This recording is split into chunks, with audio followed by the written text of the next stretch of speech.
Ok, bueno, un gusto saludarles. Nuevamente vamos a continuar con estos temas de farmacología. La semana anterior tuvimos un reto importante vinculado al análisis y al cálculo y los datos de la curva de biodisponibilidad. Elementos que son muy importantes y que traen factores trascendentes porque tú tomas decisiones basado en esos datos. Eso es lo que nosotros hemos visto, ¿cierto? Entonces, ¿qué vamos a hacer hoy? Vamos a dar algunos datos, alguna información complementaria sobre las curvas de biodisponibilidad. Lo más complejo ya se revisó, ahora son detalles que nos ayudan a ratificar esa información. Y segundo, otros elementos que justifican para qué nos sirven las curvas de biodisponibilidad. Adicionalmente, veremos ya la distribución y metabolización de un fármaco. La próxima semana veremos eliminación y la próxima semana, el sábado de la próxima semana, tendremos ya el primer examen parcial. Entonces, este sábado será la última prueba. La próxima semana, el próximo sábado, será el examen parcial. ¿De acuerdo? Ok, entonces, si vamos a ver estos elementos vinculados a biodisponibilidad, es fundamental, Doc, una cosita. Christopher, La próxima semana ya es el parcial 2. el primer parcial. Ay, y lo que dimos este sábado no era el primer parcial. No, no, es una prueba, ¿no? Ah, chuta, me Este, confundí. este sábado tenemos una prueba más y la próxima semana es el examen parcial es el primer parcial de FARC. ¿Ok? Claro. Ah, ya, ¿Listo? muchas gracias, estaba confundido yo. Ok, Chris. Bueno, entonces decíamos entonces que vamos a revisar estos conceptos de biodisponibilidad. Vale la pena hacer un recuento de lo que pasó. Emily, ¿cómo estuvo los ejercicios de biodisponibilidad? ¿Cuál fue tu experiencia? ¿Qué fue difícil? ¿Qué aprendiste de eso? Ay, Doc, que me faltó tiempo. ¿Cómo va a poner tantos ejercicios en tan poco tiempo? ¡Qué estrés! ¿En serio? Sí, me faltaron unos 10 minutos En más. serio, no, no tanto. Pero verás, yo hice mi cálculo, yo tengo estadística, y los compañeros terminan 3 minutos antes, el promedio. Pero entonces eso lo único que quiere decir es que de alguna forma tenemos que buscar estrategias que faciliten en la práctica hacer los ejercicios. Claro, esto también es Repasar más para ser más rápido. hay que hacer más ejercicios, tener un razonamiento más rápido. Nos toca, Emily, nos toca y eso es importante porque este sábado va a ser un poquito igual, algo más complejo porque se van a incorporar nuevos datos que vemos hoy día. Pero esa complejidad no está vinculado a elementos que sean difíciles, sino más bien a la necesidad de hacer práctica. Y acuérdense que aquí he visto yo en los resultados problemas de matemáticas, o sea, el problema no es farmacología, el problema es una regla de tres simple, el problema es lógica matemática, el problema es razonamiento lógico, pero vinculado a la matemática. Y claro, o sea, no es un tema farmacológico, es un tema de matemática. Ahí es un poco difícil para mí apoyarles más. O sea, por eso Emily necesita hacer más ejercicio. O sea, esa es una dificultad. Nayeli, ¿qué otro elemento encontraste aparte de la matemática, aparte de lo que dice Emily? ¿Qué más encontraste en los ejercicios de biodisponibilidad? Bueno, o sea, sí estaban, o sea, sí estaban bien. Igual a mí me faltó el tiempo, en el último no pude resolver. De ahí el resto de ejercicios sí los resolví, estaban bien. Había uno que no me quedaba muy bien, me parece que era una ampolla, no recuerdo muy bien, que decía la respuesta que es cómodo para el paciente. Y yo decía, ¿cómo va a ser cómodo que le estén administrando cada 4 horas? No me acuerdo muy bien el ejercicio, pero de ahí solo en ese y de ahí uno que no alcancé a resolver, pero de ahí estuvo bien. Igual yo creería que nos faltaron como unos 3 minutitos más, Doc. No sea mal, tengo que Eso es poner práctica, más eso es minutos. práctica. Pero es bueno que ustedes tienen cómo revisar, tienen su examen, hagan los ejercicios con respiración, con tranquilidad si tú quieres, y ahí vas a encontrar los argumentos fundamentales. Sí, porque es fundamental ese elemento. Entonces hagan más ejercicios y eso les va a ayudar. ¿Qué dices, Julián? ¿Qué beneficios encontraste al aprender los temas de biodisponibilidad? Creo que es importante conocer qué porcentaje va a hacer efecto en nuestro organismo. Y ¿qué más? También entender que la vía de administración influye un montón. Ujú. Porque tomas decisiones basadas en eso. Porque al final, si ustedes se dan cuenta, el ejercicio es de una historia. Pero las preguntas que yo hago es que, ¿cómo decides tú? Es decir, yo le doy porque es cómodo, verás si es que es cómodo o no, o cuál es el concepto de comodidad. No le doy porque es tóxico, verás cómo argumentas. El punto es de hacer un aprendizaje que implique reflexión. Ahorita obviamente puede ser una dificultad, estamos en fase formativa, pero luego esa dificultad se transforma en valores importantes de análisis para tomar decisiones. Entonces, ¿qué vamos a hacer ahora? A toda la información que hemos visto, vamos a incorporar nuevos datos que nos permiten argumentar y leer adecuadamente las curvas de biodisponibilidad para tener razonamiento. Ese es el objetivo fundamental que lo que tenemos aquí ahora, ¿de acuerdo?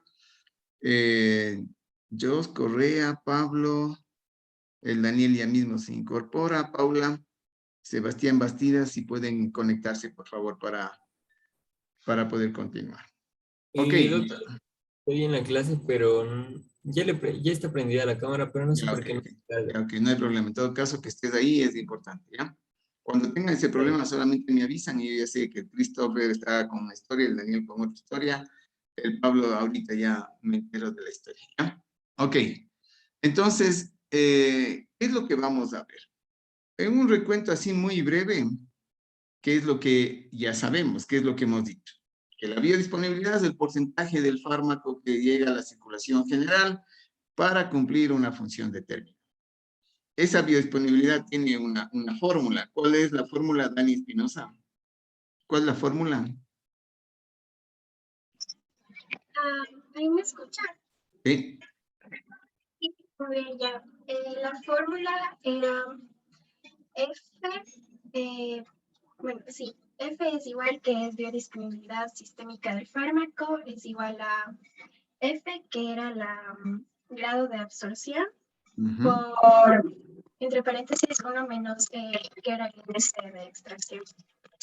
La extracción hepática. Correcto. Entonces, ya sabemos que en este rol juega fundamental un tema de extracción hepática.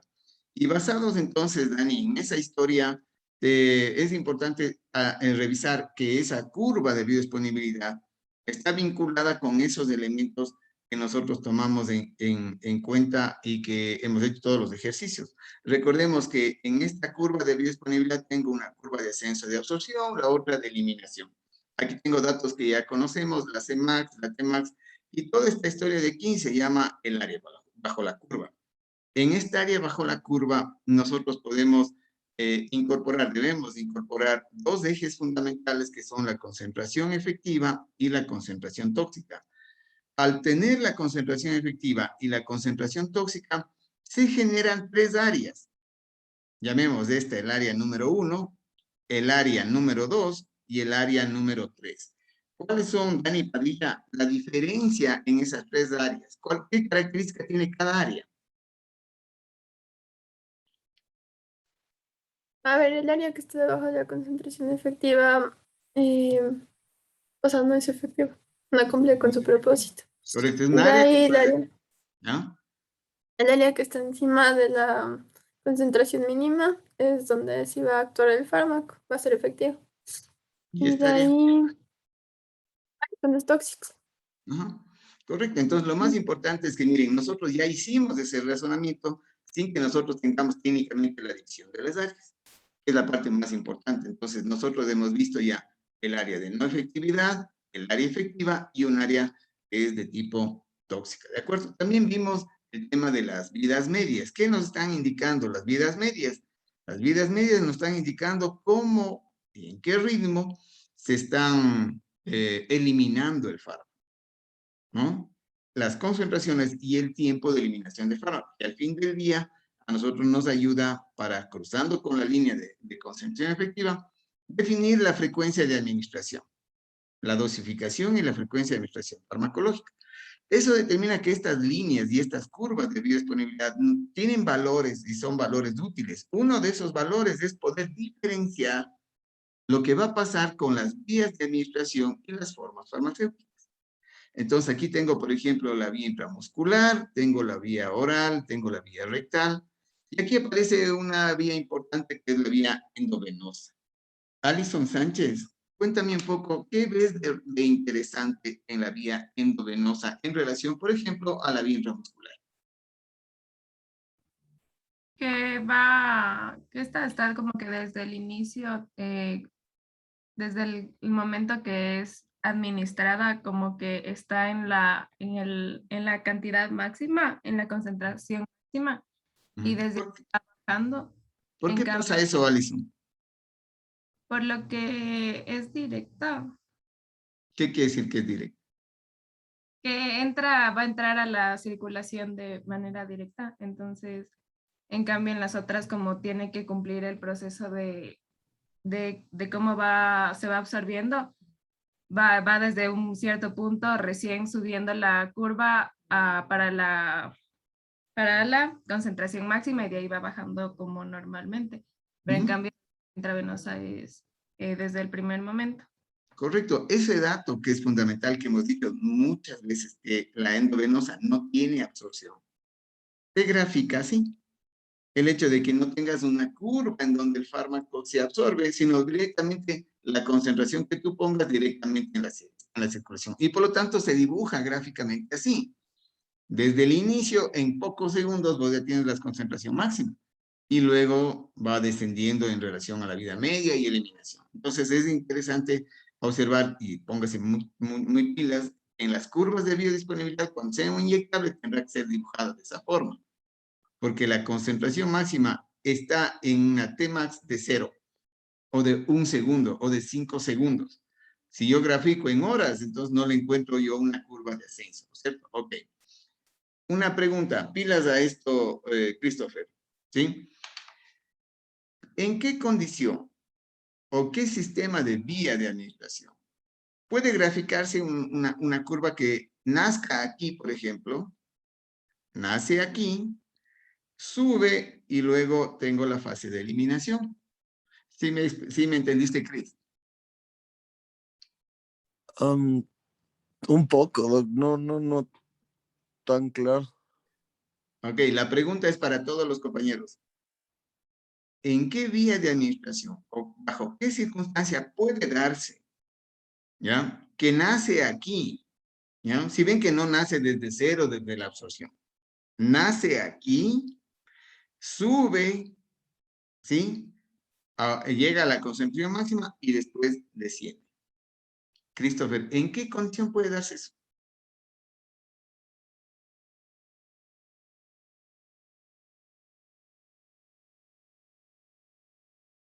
¿Qué dicen, compañeros? Ni idea. ¿Qué opina? Podría ser en la vía Me la dejó sublingual. pensando. Daniel Rochina y luego Emily. Dije que sí puede ser en la vía sublingual. No, porque la vía sublingual hay absorción. Que no tenga efecto el primer paso es una cosa, pero se absorbe. Puede ser una absorción muy rápida, sí, pero va a partir de cero. ¿Qué dices, Emily? Puede ser en la supradérmica. Ah, ¿por qué, Emily? Supradérmica. O sea, la subdérmica, dices. Sí, ¿Pero por qué? porque es que no tarda tanto tiempo en absorberse y, o sea, hasta que se absorbe llega a su concentración máxima. Más bien, eso es bien lento. Sería súper lenta. Es decir, la concentración máxima llega en 10 horas. Así sería una intradérmica, porque tan lento Doc, es, ¿sí? puede ser en un suero. Eso, un suero. ¿Por qué, Cristo? Porque el suero vendría a ser directamente aplicado el fármaco a la circulación. Ajá. ¿Y por qué sube la concentración? Porque, a ver, déjeme le pienso. Maestro, piénsele, eso es importante. ¿Qué dices, No, Jaime ahí sería Ángeles? porque ya no tienen los efectos del primer paso. Sí, pero no es por el efecto del primer paso, sino más bien por el hecho que yo lo estoy administrando por vía venosa. ¿Qué dices, Nicole? No puede ser porque hay un momento en específico en que se aplica, digamos, una ampolla de fármaco en el Exacto, suero, entonces en ese momento llega. exacto. Es decir, cuando yo pongo un suero, ¿han visto en pacientes familiares a los que ustedes les visitan? Tienen un suero y viene alguien, le pone un antibiótico. Le pone el antibiótico en el suero o en un microgotero que está al ladito, o una botellita que está al lado, ¿no es cierto? Y esa botella le pone, ¿en qué tiempo pasa la botella? En 1 hora, en 2 horas, ¿ya? Pero como yo le pongo, esa concentración va a aumentar porque yo le estoy inyectando durante 1 hora un fármaco. Entonces, ¿qué es lo que va, cómo se va a reflejar aquí? Que yo le inyecto y ya asoma una concentración alta en 1 minuto, ¿no es cierto? Pero como yo le pongo un frasco que va a demorar 2 horas, esa concentración va a ir subiendo, subiendo, subiendo, hasta que se termine el frasco. Y después de eso se va a eliminar. Entonces, el hecho de que parta por aquí, como dice el Cris, es que eso tiene que ser obligatoriamente en un suero o por vía venosa. Y si aumenta es porque la concentración yo le estoy dando cada vez más, más, más, más, hasta que termine la concentración, se termina de administrar y luego desciende. Entonces, Emily, si le pongo su intradérmico, esa curva va a ser una cosa más o menos así, bien abajo, hasta que se absorba, ¿no es cierto? Porque la absorción es muy mala. ¿No ves que el espacio vascular está profundo y tiene que pasar todas las capas? Entonces no es muy, no es muy, no es muy rápida. Más bien me sirve para hacer depósitos de ahí. Ok, entonces, en conclusión, la biodisponibilidad o diferenciar las curvas de biodisponibilidad me sirven para tomar decisiones, ya sabemos. Me sirve para diferenciar y entender cómo está la concentración, qué es lo que pasa y generar un proceso de un tiempo. ¿De acuerdo? Ok, ahora, otro elemento importante a considerar. Hemos visto entonces que la biodisponibilidad está relacionado con la absorción y la extracción hepática. Basado en este conocimiento, los grupos farmacológicos se dividen en 3. El uno es un grupo llamado de baja extracción hepática. Un grupo de baja extracción hepática implica que la extracción es menor del 30%. ¿Ya? Hay otro grupo de fármacos, en cambio, en donde tengo una extracción hepática intermedia, entre el 30 al 70%. Y finalmente, un grupo 3 son fármacos de alta extracción hepática que supera el 70%. ¿De acuerdo? Fácil de aprender. Ahora, lo interesante es la reflexión de esto. Byron, ¿qué implicación tendrá el conocer estos grupos o qué implicación tiene el hecho de que sea de baja extracción hepática con la dosis, por ejemplo? ¿Qué va a pasar con la dosis de un fármaco cuyo índice de extracción hepática es bajo? ¿Qué dice Byron? ¿Qué dice? Creo que Ya, ahora sí. ah, eh, puede ser que, por ejemplo, como en la fórmula está con la extracción hepática, el índice de extracción hepática, mientras más bajo, la dosis aumentaría, me parece. Quiere Sería decir que mayor. tú vas a dar dosis más altas de un fármaco que tenga extracción hepática. Una dosis más alta a los fármacos que tengan menor extracción hepática, creo que sí. ¿Qué dice Dani Llanes? Creo que sería al revés, porque si tengo mayor extracción hepática, se quedaría como que más en el hígado, entonces debería de dar más medicación, Exactamente. creo. Claro, o sea, este es un elemento de argumentación, ¿no es cierto? Es decir, si yo tengo un fármaco de una baja extracción hepática, es decir, que el hígado no le roba nada, la dosis que yo voy a dar van a ser más bien dosis bajas o dosis pequeñas. ¿Por qué? Porque lo que yo ponga llego a la sangre. Pero en cambio, si yo doy un fármaco con un índice muy alto de extracción hepática, quiere decir que yo doy, pero el hígado me roba todo. Yo doy, el hígado me roba todo. ¿Qué me toca con la dosificación? Como dice la Danielita, yo tengo que dar cada vez más, más, más, más. Tengo que dar dosis mayores. ¿Por qué? Porque de las dosis mayores el hígado me roba mucho. ¿Sí me explico? Entonces va a tener una explicación, una reflexión sobre las dosis. ¿Qué dices, Emily? una pregunta, Doc. Con los medicamentos que tienen alta extracción hepática, o sea, ¿el hígado no se daña? Ese puede ser puede ser uno de los efectos importantes, porque si el hígado, ya vamos a ver eso en distribución, pero como tú dices, si el hígado es un gran extractor del medicamento, y ponte que el medicamento sea medio tóxico, entonces si el hígado le extrae mucho, tiene mucha vinculación, hay mucha interacción con el hígado, puede ser un fármaco tóxico.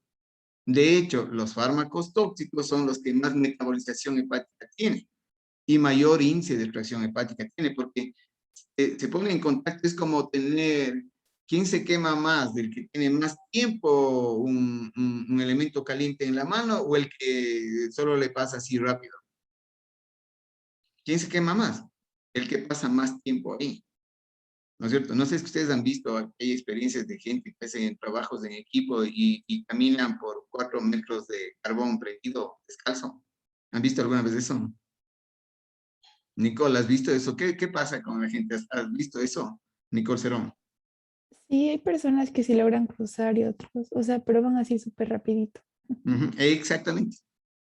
A mí me pasó una historia, yo me fui alguna vez y me tocó vivir eso. Uno dice, pero a la fija te vas a quemar, ¿no? Pero como dice Nicole, no te quemas si te pasa rápido. Ahora, si vos pasas campante con el carbón prendido, a la fija terminas muy mal, ¿no es cierto? Eso le pasa al hígado. Si está campante teniendo el fármaco que es tóxico durante mucho tiempo en la célula hepática, es muy probable que se queme. Es muy probable que se afecte. Entonces, sí tiene repercusión. Y tiene repercusión sobre el órgano en donde se queda. En este caso, si se queda en el hígado, va a haber una repercusión. Entonces, sí tiene, mira, tiene implicaciones sobre la dosis, tiene implicaciones sobre la toxicidad, tiene implicaciones sobre el tiempo que el fármaco está ahí. ¿De acuerdo? Súper claro, entonces, esa relación entre la dosis y el hecho de que tenga mayor o menor extracción hepática. Ok, entonces, hemos dicho ya y hemos analizado estos grupos, está reflexionado este sistema, ¿no? Ahora, ya hemos visto estos elementos de las curvas, pero un dato importante.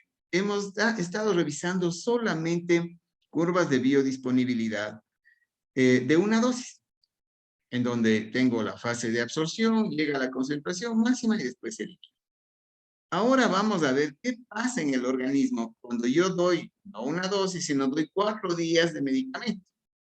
Entonces, voy a compartirles a ustedes esta diapositiva para tener un proceso de análisis de ustedes que ya son expertos en revisar una curva de disponibilidad. Esto es cuando yo doy 4 días o 5 días de un fármaco. Entonces, tengo diferentes dosificaciones. Esta morada que ustedes tienen aquí es cuando yo administro una vez al día. Entonces, mira, absorción, concentración máxima, fase de eliminación y luego yo doy la segunda dosis. Quiero decir, el segundo día. Mira, el segundo día, luego doy el tercer día y luego doy el cuarto día. Si es que la dosis sería 2 veces en el día, es la conducta, el fenómeno es similar. Mira, primer día, cada 12 horas. Segundo día, cada 12 horas. Y si doy 4 veces al día, la misma experiencia. Primer día, las 4 dosis. Segundo día, las 4 dosis. Y cuarto día, las 4 dosis. ¿Ok? ¿Qué dices, Dayana? ¿Qué opinas y qué está de extraño ahí? ¿Qué está de interesante en esa curva cuando yo ya veo diferentes dosis, no solamente una dosis? Dayana Fernández. ¿Está con nosotros o no? ¿Qué dice Paula? Podría ser que no hay la etapa de eliminación, o sea, o sea, yo le veo así, que no hay, que no llega a eliminarse el fármaco.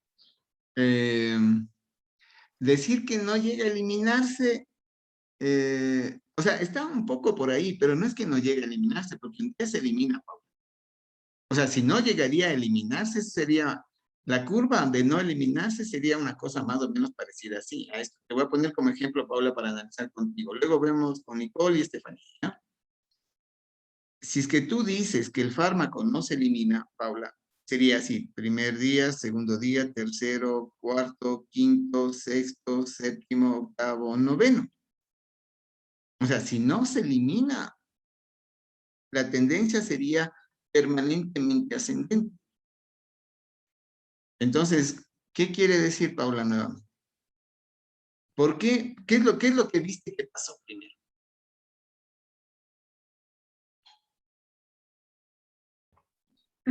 O sea, no sé cómo explicarle, verá. Supóngase en lo del primer día, digamos. ¿Ya? Existe una, dos, tres. Existe casi tres curvas, ¿verdad? Ya. O sea, Pero, en esta de aquí. O sea, ¿cuál vas a ajá, analizar? La que es una vez esa al día. Ya, ok. Vamos a es, analizar la morada, ¿ya? Das el fármaco y llega aquí. Supongamos que esto sea 300 miligramos, ¿ya? Supongamos aquí 300 miligramos en la primera dosis. ¿Qué pasa en la segunda dosis, el segundo día? aumenta la concentración máxima. Ajá. ¿Por qué aumenta, Paula? Si yo le doy la Mm, misma tableta. Buena ay, pregunta. ¿Qué dices, Nicole? Y luego Estefanía. Y luego Jos. La concentración efectiva va aumentando cada día, o sea, en ¿La cada concentración dosis. efectiva o la concentración máxima, Nicole? La concentración máxima y también, o sea, la concentración efectiva va dejando de, o sea, con el paso de los días va siendo menos efectivo. Por ¿Por eso qué dices puede que va ser que siendo cuando menos efectivo? tomamos, ¿Por qué dices que es menos efectivo? eh, o sea, porque supera la línea inicial de concentración efectiva. Eh, la concentración efectiva es única. Supongamos que esta sea la concentración efectiva. La concentración efectiva, recuerda que es una sola línea, mira. Es esta. Y esa no se modifica. La concentración efectiva no se ha modificado aquí. La concentración máxima sí. ¿Qué dices de Steffi? Luego Jos y Nayeli. O sea, lo que yo le veo en las otras es que la dosis, o sea, en todas la dosis no llega a cero y como que desde la cuarta curvita no aumenta, sino que se queda igual. O sea, hay como que un equilibrio entre las otras desde la cuarta. Ok, lo que dice Estefanía está súper cerca, solo que no sé, tenemos que analizarle desde el principio. ¿Qué es lo que nos dice la Estefanía? La Estefanía nos dice que la segunda dosis que yo administro, no le administré cuando el fármaco estaba en 0 de concentración. La Estefanía dice, usted le administró el fármaco antes. Jos, ¿por qué le administré antes y no le administro cuando está en 0? ¿Cuál es la razón para que yo administre aquí y no administre acá? ¿Qué dice Jos? Porque ya está, o sea, esa sería la curva de eliminación y si administro en cero ya no funcionaría nuevamente. Tendría que administrarle un poco antes ¿Para qué administro antes? para que pueda, como, o sea, de nuevo comenzar la curva y no cuando ya esté totalmente eliminada. O sea, yo empiezo aquí de nuevo para evitar, o sea, si yo empiezo acá, ¿qué pasa en todas estas zonas, Joseph? Si es que yo hago mi nueva dosis de cuando ya esté en 0, ¿qué pasaría aquí? Esta parte de aquí ya sería donde se está eliminando el fármaco y la concentración mínima efectiva. Exacto, es decir, pero verás, toda esta curva se está eliminando el fármaco, pero aquí deja de ser efectivo, deja de ser efectivo. Entonces, como yo no quiero que pase eso, entonces por eso yo le doy antes. ¿Y qué pasa? Cuando yo le doy la dosificación, la segunda dosis, yo estoy dando un fármaco sobre una concentración que todavía existe. Aunque la concentración sea no efectiva, pero es una concentración que existe y por lo tanto se suma. ¿Sí me explico? Entonces, cuando yo voy a dar una multidosis, el segundo día yo doy antes de que se termine. Y al dar antes de que se termine, entonces la concentración aumenta entre la dosis que yo les doy nueva más lo que quedó de la dosis anterior. Por esa razón, la Steffi nos decía, no se podría explicar muy bien, pero nos decía que encontraba una concentración más alta, ¿no es cierto, Steffi? Eso era lo que me decías. ¿Cómo se explica? Porque tú estás dando la segunda dosis, no cuando se termina la primera, sino con un remanente. Y lo mismo pasa eso el tercer día. Todavía no se termina de eliminar y la concentración aumenta un poquito, pero tú me dices que en el cuarto día, en cambio, ya no aumenta. ¿Por qué crees que ya no aumenta? ¿Qué dice Nayeli? Sí, justamente esta curva tiene como una forma ascendente porque, o sea, hay una diferencia entre cada curvita, entonces como que cada una de esas diferencias se va sumando a la siguiente y a la siguiente. ¿Ya? Y esto también permite que, o sea, tenga como la misma línea de efectividad, o sea, como que no se desbalancee esto de aquí, sino que se mantenga firme. ¿Y por qué Y en pasa la, esto, Nayeli y Steffi, y luego Emily? ¿Por qué pasa esto? Que cuando yo llego a mi cuarta dosis o mi cuarto día y encuentro una meseta terapéutica y deja de subir. ¿Por qué deja Puede de ser subir? porque el fármaco está como decir en su máxima concentración, entonces hasta que eso disminuya, o sea, es como que se mantiene un nivel estándar en este caso, en la cuarta curva tal vez. Pero recuerda que una compañera dijo a los doctores que lo que pasa es que no se elimina. Y yo le dije que si no se elimina, la curva seguiría al infinito si no se elimina. ¿Qué dices, Emily? Iba a decir que más o menos a la cuarta dosis es que se estabiliza la concentración del fármaco.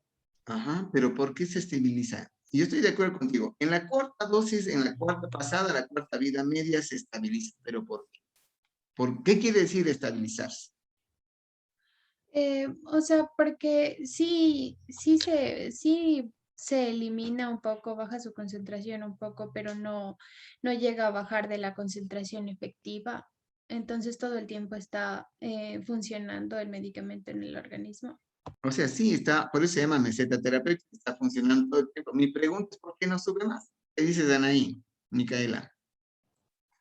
Doc, tenía una pregunta de que quizás se le da una multidosis para que, o sea, para no llegar a un nivel tóxico, porque, o sea, y se le va administrando poco a poco, en vez de darle una dosis muy grande que le Ujú. pueda resultar una concentración tóxica. No es tanto por ese argumento, Anaí. A ver, imagínate un paciente diabético, ¿ya? Pregunta, a un paciente diabético le doy una tableta y ya me voy, o tengo que dar toda la vida. Tengo que dar toda la vida a un paciente diabético hipertenso. Entonces, si yo tengo que dar toda la vida, todos los días tiene que tomar su tableta, ¿no es cierto? ¿Qué dices, Jaime Andrés? Te escucho. Quizás sería porque cuando ya llega al rango terapéutico ya se como que disminuimos la dosis, o sea, para que baje la concentración y ya no siga subiendo, sino que se mantenga en el rango. Es que no bajamos la dosis, Jaime Andrés. Es una buena idea, pero no bajo la dosis. Yo le sigo dando 5 miligramos o 20 miligramos al paciente. Yo no cambio la dosis. Sin cambiar la dosis se desterrena. Sin cambiar la dosis se desterrena. ¿Qué es lo que pasa? Lo que pasa es que yo tengo que sumar y restar. ¿Ya? ¿Qué quiere decir que tengo que sumar y restar? Esta es la primera dosis, llego a 300 miligramos. Antes de que se termine, yo le doy una dosis nueva, por lo tanto, llego a 400 miligramos o a 350. ¿Ya? Cuando le doy la tercera dosis, sube un poquito más a 370 y después de la cuarta dosis ya no sube nunca nada más, dando la misma tableta. Porque, ¿qué es lo que conseguí? Esta estabilidad se produce cuando la concentración que se absorbe es igual a la concentración que se elimina. Es igual que en el banco, con tu cuenta. Si depositas $500 y sacas $500, ¿cuánto tienes de diferencia en el banco? Nada. Si se absorbe igual a lo que se elimina, entonces la dosis es estable. Tú vas administrando, entonces Jaime, y con todos. Yo doy a un paciente 500 miligramos o 20 miligramos de un antihipertensivo todos los días y no ha subido la dosis. ¿Cuándo va a pasar, Paula? ¿Cuándo va a pasar que la concentración suba indefinidamente? ¿Qué es lo que debe estar pasando para que eso suceda? O sea, si la concentración sube. Ajá. ¿En qué condición la concentración puede estar sube, sube, sube, sube y nunca baja? No sé cuándo hay... o sea, no sé si esté bien y creo que no está bien. Dime, dime, Es dime. porque, Todo está bien. o sea, con lo que dijo ahorita, eso de que si se absorbe, Mi si pregunta se es, absorbe igual a lo que se elimina, es cuando, o sea, cuando exista una mala eliminación, exacto, ¿correcto? en un paciente con insuficiencia renal. Paciente que no orina tiene insuficiencia renal o hay un problema en la alimentación, en la eliminación. Entonces el fármaco va a ir subiendo, subiendo, subiendo, subiendo paulatinamente. ¿Qué pasa aquí? A partir de la cuarta dosis, a partir del cuarto día, la cantidad de lo que se absorbe es igual a la cantidad de lo que se elimina. El resultado es que yo llego a una estabilidad, a una meseta terapéutica. Y esa meseta terapéutica es, o se llega, dada esta condición, que es un fenómeno de biodisponibilidad, es un fenómeno farmacológico. ¿De acuerdo? Entonces, lo importante es analizar la diferencia de revisar una curva de biodisponibilidad solamente una dosis y revisar la curva de biodisponibilidad en un sistema de multidosis, en 4 días de observación. ¿De acuerdo? Entonces, ahora entendemos por qué en el segundo día aumenta, en el tercer día aumenta un poquito más, y a partir del cuarto día ya no aumenta.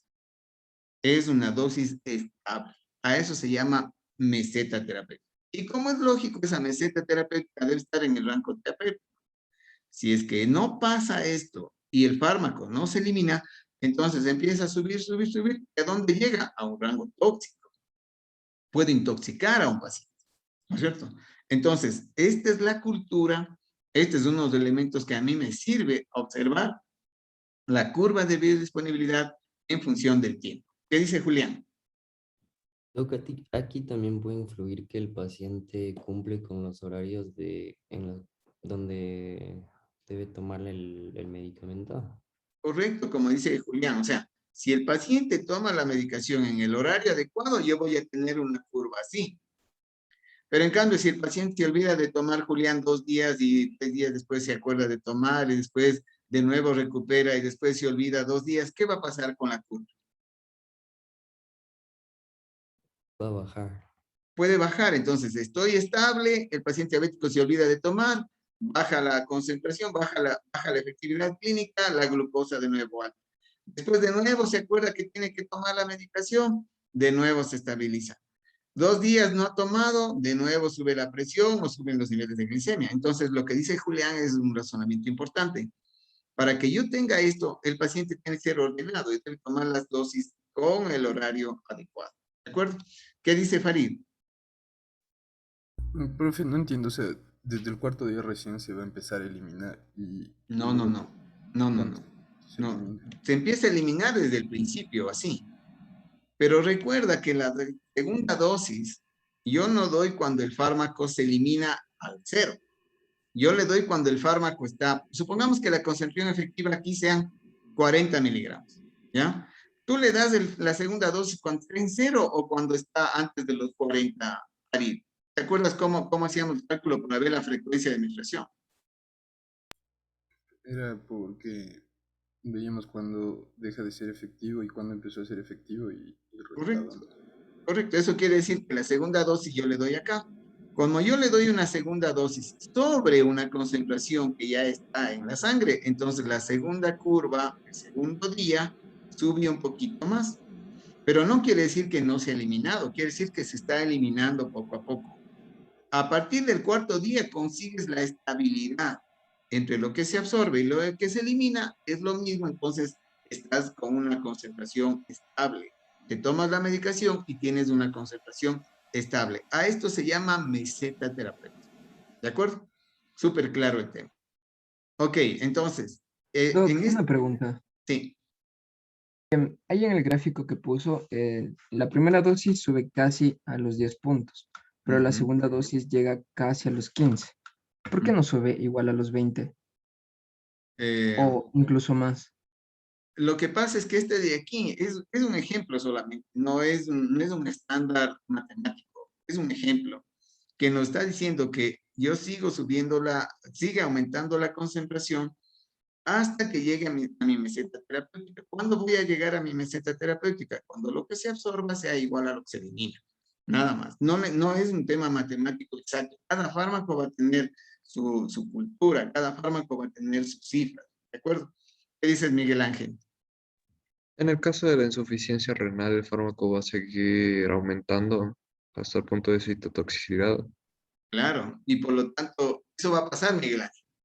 Y por eso, nosotros como médicos, ¿qué tenemos que hacer tú mismo, Miguel Ángel? Si yo tengo un paciente con insuficiencia renal, ¿qué crees que nos toca hacer? Es buena pregunta. Detenerlo o ¿Ah? bajarle la cantidad. Correcto, bajarle la cantidad del medicamento en base a las cifras de aclaramiento renal. Es decir, yo tengo que ver cuál es la función renal y con eso bajo la dosis. A eso se llama ajustar la dosis.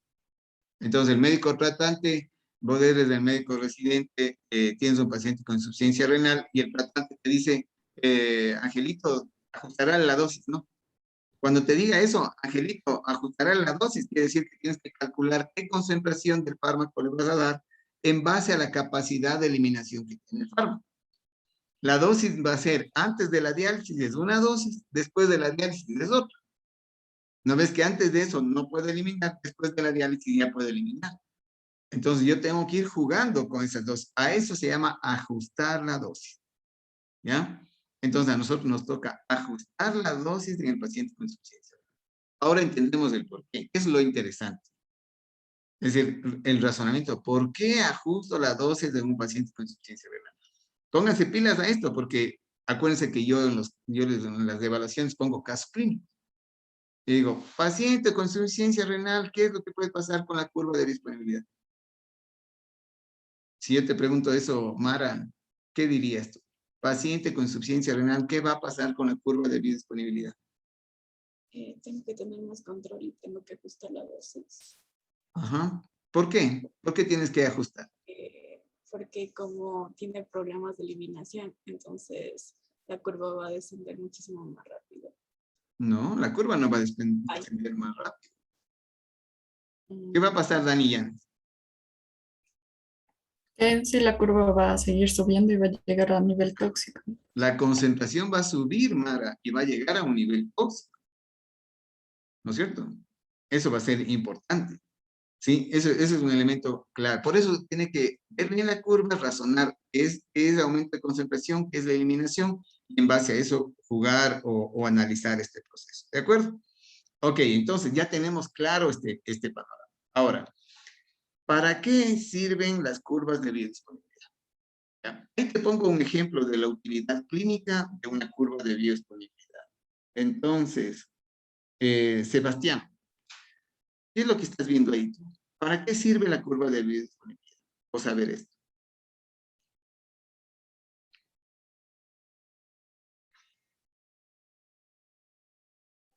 ¿Qué dices, Yanelis?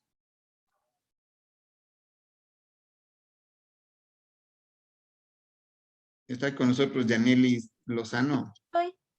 Estoy pensando. Estoy ahí pilas de la jugada porque no sé. A ver, ¿qué dice Yanelis? ¿Para qué sirven las curvas de biodisponibilidad? Mira el ejemplo que tienes adelante. ¿Para qué sirve? ¿Qué tienes ahí? O sea, para ver para ver el efecto del medicamento. Por eso. En principio sí, pero eso hemos dicho que para eso sí. Pero ¿qué tienes ahí al frente? Mira lo que tienes como gráfico ahí. ¿Qué tienes? ¿Para qué sirve la curva de biodisponibilidad? ¿Y ves lo que tienes o no ves lo que tienes? ¿Qué dices, Mara? Se pueden ver dos curvas, una A y una B. Ya, eso es lo que tienes. ¿Y para qué sirve entonces tener dos curvas, una A y una B? ¿Para qué te sirve eso, Mara? Tal vez para comparar como que el nivel de efectividad de... Aquí tengo una pregunta. ¿Son dos medicamentos diferentes o son dos dosis? Pueden ser dos medicamentos o dos dosis, o dos vías de administración. Por ejemplo, al ser dos medicamentos, como dice Mara, yo tengo ahí una curva, sirve para comparar, y para eso sirven las curvas de riesgo. Entonces, bajo ese concepto, Mara, tú mismo argumentando, ¿qué compararías? ¿Qué quisieras comparar? Vos eres la jefe del ARSA del Ecuador, la jefe de control sanitario. ¿Qué quisieras comparar? ¿O qué crees que debemos comparar? ¿Qué fármacos? Tal vez puede compararse los niveles de efectividad de dos fármacos diferentes. ¿Cuáles fármacos, por ejemplo, quisieras comparar? No sé, tal vez... A ver, pueden escogerse, por ejemplo, por el grupo que dijimos. Ya, por ejemplo, puede ser el primer grupo de baja extracción hepática que teníamos al diazepam y a la warfarina, creo. Ya, ok. Ajá. Tú puedes comparar grupos farmacológicos. Puedes comparar analgésico A versus analgésico B. Porque de eso va a depender cuál compras. De eso va a depender cuál utilizas. ¿Qué dice Nayeli? Sí, exactamente. Iba a decir que se puede comprar, por ejemplo, tal vez dos fármacos de una misma familia, tal vez. No sé si eso exista. Pero, o sea, para ver cuál de esos dos es más efectivo y cuál me conviene. Correcto, mira, comparo para ver cuál es el más efectivo y el que más me conviene. ¿Qué se da cuenta, Yanelis? Ahí sirve, están dos curvas, sirve para comparar. Comparo un genérico con un medicamento de marca. Yanelis, ¿para qué te sirve comparar un genérico con un medicamento de marca? Vos eres la jefe del ARSA del Ecuador, ¿ya? Te manda el proveedor, te manda esas curvas. Un genérico y un medicamento de marca. ¿Qué haces, Yanelis, con eso? Con esa misma curva.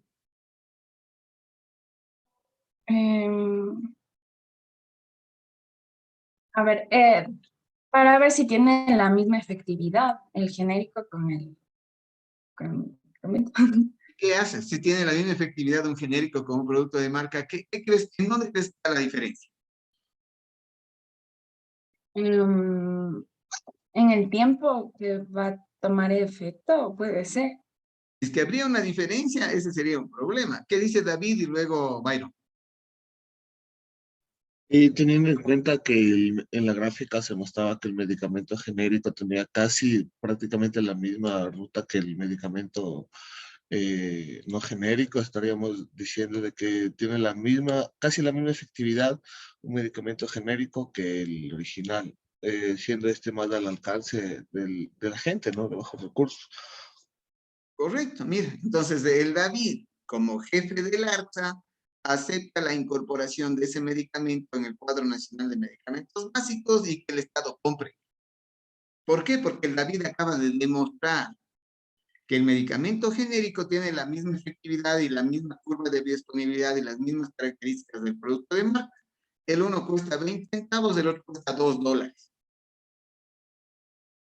Mira lo importante que es saber analizar la curva de biodisponibilidad. ¿Quién define eso? Cuando vos seas jefe del ARSA, tienes que saber esta historia para definir qué fármaco compras y qué fármaco no. O con cuál fármaco te alineas. Entonces, las curvas de biodisponibilidad han servido para comparar. Sirve para comparar grupos farmacológicos, para comparar fármacos de la misma característica, entre analgésicos. Sirve para comparar vías de administración. Sirve para tomar decisiones sobre qué fármaco está bien, qué fármaco está mal. Si la curva de biodisponibilidad no es la misma y no tiene características similares, en cambio vos le mandas a la empresa que te viene a proveer un fármaco, dice, siga participando, vaya, traiga un fármaco que sea, te llama que sea bioequivalente. Un fármaco bioequivalente es aquel que hace la misma curva, muy similar. Nunca vas a tener uno que sea exacto, como este. Mira, un producto de referencia y un producto de prueba. Nunca va a ser exacto, pero va a ser muy similar. Por eso se llaman bioequivalentes. La bioequivalencia es un fármaco. Mira, aquí comparo un captopril, que es un genérico, versus un producto de marca como el Capotén. Entonces, para que yo compre este genérico, la curva de biodisponibilidad y los sistemas de bioequivalencia deben ser similares. ¿Qué quiere decir? Igual dosis, igual eficacia, igual tolerancia, igual efecto, perfil de seguridad, igual tiempo de vida media, igual frecuencia de administración. El uno cuesta 20 centavos, el otro cuesta $2. Entonces, cuando yo tengo esa bioequivalencia, yo puedo decir, ajá, escojo tal medicamento. Si yo tuviera una curva, el 1, y tengo un nuevo genérico, y el nuevo genérico viene con una curva así. Ahora sí, Janelis, que ya tienes claro el panorama. Si yo compro o quiero comprar un nuevo genérico y la curva de biodisponibilidad viene por acá abajo, ¿cuál sería tu decisión, Janelis? Debe ser equivalente y entonces debe tener la misma efectividad. Ya, ¿qué decides tú? Decisiones, Janelis, decisiones. ¿Qué decides? Ay. Difícil O sea tomar que- decisiones. Dios, ¿qué decides tú? O sea, sería mejor tomar un medicamento de marca porque el genérico no tiene como esa efectividad tan alta que Correcto. el que la marca. Correcto, es decir, tomas decisiones, es decir, ese genérico que usted me quiere vender, no le compro. Siga participando, vaya a buscar otras cosas, pero ese no lo va a comprar. ¿Por qué? Porque al ver la concentración baja, ¿no es cierto? No es efectivo. Lo que dice Dios, no es efectivo. Entonces, mira, Janelis, hay que tomar decisiones. ¿Le compro o no le compro? Así termina al fin del día. ¿Utilizo o no utilizo? ¿Ingresa a mi hospital? ¿No ingresa? Un día vas a ser directora del hospital y vas a decidir si es que ingresa o no a tu hospital. Así pasa. ¿Qué dicen Nayeli? Sí, tenía un comentario que, o sea, sí, nosotros podemos como definir esto, pero yo creo que a la hora de la hora, al menos los pacientes siempre van a buscar como lo más económico. Entonces, me imagino que, claro, no todos, ¿no? Pero pongámosle un número más grandecito. Me imagino que la mayoría se va a regir por el precio. Entonces, ahí es un error porque no está viendo la calidad, sino, o sea, más enfoque en el precio, que es más económico. Correcto, Nayeli. Y mira lo que pasa. Supongamos que un director de un hospital acepta, a pesar de tener la curva de biodisponibilidad, acepta comprar cosas más baratas, ¿ya? Pero ve la curva de disponibilidad, o no vio o no le indicaron, y va solo con un papel, dice, vea, yo le vendo aspirina, ácido acetil salicílico, y no ves una curva de biodisponibilidad, te juegan Barcelona, ¿no es cierto? ¿Y qué pasa después con la efectividad? ¿Qué dice el paciente y qué dice el doctor? Vos, Nayeli, o Dani, o Danielita Padilla, vos como médico residente, das la medicación y ¿qué crees que va a pasar? ¿Qué dice Dani Padilla? ¿Qué va a pasar? Tal vez me reclamen porque no sé, le di mal al paciente. Vos le diste lo que el hospital compró. O sea, no tanto es vos le diste la aspirina que estaba. Pero es lo que el hospital Tal vez compró. puede ser porque no actúa bien. Claro, no actúa bien. ¿Cuál va a ser tu queja? ¿Y cuál va a ser la queja del paciente? Lo que dice Nayeli. ¿Cuál va a ser, Nayeli, lo que pasa a ti como residente y lo que el paciente dice? Yo creo que el paciente se quejaría de que no le hace ningún efecto el medicamento y que no le están atendiendo bien. Y básicamente sintetizaría su comentario en lo que siempre dicen, que nunca hace nada. Correcto, lo que dice Nayeli. Lo que siempre dicen. Voy al hospital, es que me dan en el hospital, no sirve, etcétera, etcétera. Ya saben por qué. Una cosa es que te presente un documento que diga el mismo nombre y otra cosa es que tenga la misma curva, la misma efectividad y la misma bioequivalencia. Entonces, si te vendieron un buen medicamento, es bioequivalente, es un buen genérico. Y si no, solamente te vendieron el mismo nombre, pero no te vendieron bioequivalencia. Eso es diferente. ¿De acuerdo? Un día ustedes, doctores, van a ser los responsables de los hospitales, de los centros de salud, del Ministerio de Salud Pública, y van a tener que tomar decisiones. Cuando vayan a tomar, acuérdense de la biodisponibilidad, ¿no? Acuérdense eso, para que tome decisiones adecuadas y que la sociedad se beneficie de tu conocimiento, de tu criterio, de tu argumento. ¿Estamos claros? Para eso nos formamos como médicos. Hecho. Listo, está súper claro, ¿no es cierto? Ok. ¿Para qué más me sirve la curva de biodisponibilidad? ¿Ya? Les voy a poner un reto. Ustedes ya son expertos en manejar la curva de disponibilidad. Les voy a poner un reto. para saber para qué más sirve la curva de biodisponibilidad. Ok, entonces vamos a trabajar. ¿Con quién trabajamos? Alejandra Quesada, ¿estás con nosotros? Sí, ¿Dónde estás? No te veo. aquí. A ver, Alejandra. Este es el reto, tu análisis, Alejandra. La vitamina C es un fármaco que sirve como un antioxidante, ¿sí? ¿Qué quiere decir eso? Te voy a poner el ejemplo. Cuando tienes un proceso inflamatorio o infeccioso, se generan radicales libres. Supongamos que es un radical libre, una sustancia tóxica destructiva. La vitamina C es un antioxidante. ¿Qué es lo que hace la vitamina C, Alejandra? Viene, captura al radical libre y le elimina. Para que vos elimines la cantidad de radicales libres, necesitas una molécula de vitamina C, o sea, 1 a 1. Si tengo 5 moléculas de vitamina C. Si tengo 5.000 radicales libres, 5.000 moléculas de vitamina C. Eso quiere decir que el efecto antioxidante depende de que puedas captar todo. ¿De acuerdo? Ok. Supongamos que la misma cantidad de radicales libres es la misma cantidad que miligramos que vos puedes tener de vitamina C cuando tomas. ¿De acuerdo? Ese es el efecto antioxidante de la vitamina C. Te voy a poner la curva de biodisponibilidad que nos mandan los amigos de la vitamina C.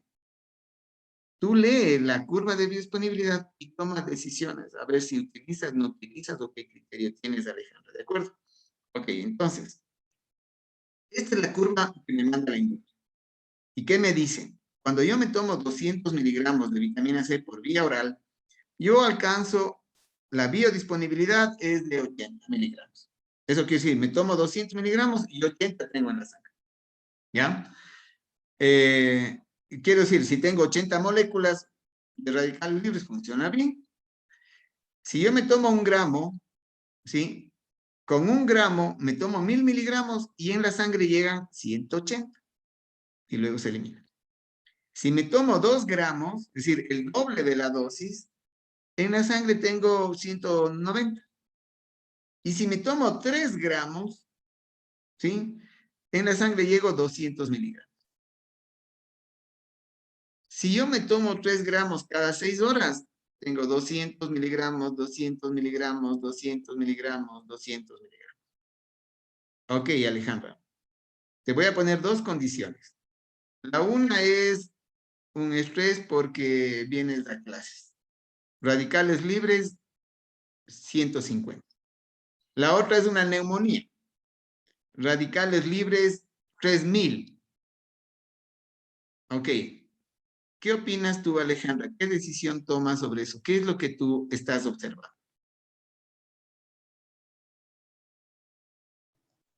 Que dependiendo de la cantidad de radicales libres, tengo que dar una mayor dosis para poder cubrir. Ok. Entonces, ¿tú darías más dosis por vía oral, sí o no, y por qué?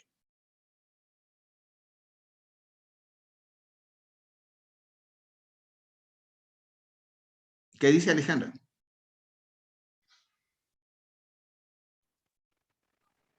Creo que él que era la mayor dosis, la de 3 gramos. Claro, Tendríamos pero que mira, darle aquí está, 3 gramos.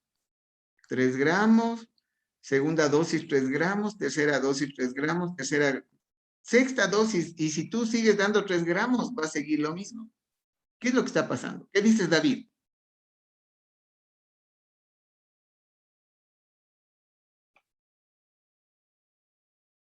¿Qué dices, Anaí? El David se fue. No, dijo David o Farid. Sí, David. Ah, ya. Chuta, igual me queda la misma duda. Es que no lo entiendo muy bien. Doc, ¿está comparando la forma farmacéutica junto a la dosis? Algo así. Aquí tengo todas estas son vía oral y estoy comparando la dosis vía oral. Y en la dosis vía oral yo tengo la curva de abajo son 200 miligramos vía oral. ¿Sí? Las curvas de arriba son 1 gramo, 2 gramos y 3 gramos por vía oral. Y mira, yo doy 6 veces en el día, o sea, cada 4 horas. ¿Y qué pasa con la biodisponibilidad? 200 miligramos, 200 miligramos, 200 miligramos, 200 miligramos. Es una curva real, o sea, no es un ejercicio. Esta es la curva de disponibilidad de la vitamina C. ¿Ustedes conocen la vitamina C efervescente? Sí, ¿no es cierto? Una tableta tiene 1 gramo. En el ejercicio que estamos viendo, Una persona se tomó 3 gramos 6 veces al día. Quiere decir que se tomó 18 gramos de vitamina C en un día. ¿Y qué pasó con la biodisponibilidad?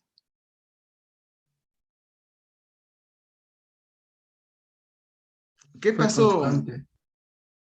Fue constante. ¿Y cuál es la consecuencia de ser constante, Daniel? Que, bueno, en este caso sería efectivo para los 150 radicales libres, pero no para la otra cantidad. Así que se tendría que buscar otra vía que sí supere ese límite.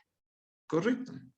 Y ese dato que dice el Daniel genera un conocimiento importantísimo de la vitamina C. Mira, por más que te tomes vitamina C por vía oral en dosis altas, nunca vas a llegar a superar los 200 miligramos, Alejandra. Mira, me tomo 1 gramo, 200 miligramos. Me tomo 3 gramos en la sangre, tengo 200 miligramos. ¿Eso qué quiere decir? Que yo me puedo tomar 50 frascos de vitamina C, que no voy a superar los 200 miligramos en la sangre. ¿Por qué está pasando eso? ¿Qué creen que está pasando? ¿Por qué pasa esto?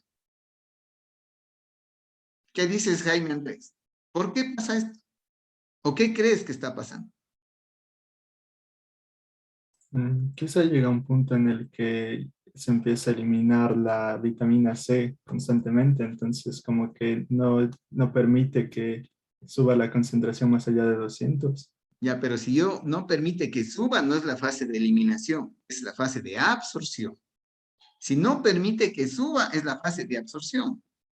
Entonces, lo que pasa es que el intestino no absorbe más allá de los 200 miligramos. Se llama dintel de absorción. En el caso de la vitamina C, tú te puedes tomar 1 tonelada de naranjas, no va a subir de 200 miligramos. ¿Por qué? Porque la vitamina C tiene un dintel de absorción. Es más o menos como el ejemplo este. ¿Ustedes conocen ese vaso en los bares que se llama una jirafa? ¿Sí conocen la jirafa? Sí, no sé. Yo también conozco la jirafa. Entonces, coloca la jirafa en un vaso de agua, en un vaso tequilero. Ya, Danielita Llanes, ayúdeme con ejercicio elemental. Aquí tengo un vasito tequilero y quiero llenar y pongo la jirafa en el vasito tequilero. Danielita, ¿qué va a pasar? O sea, ¿cómo?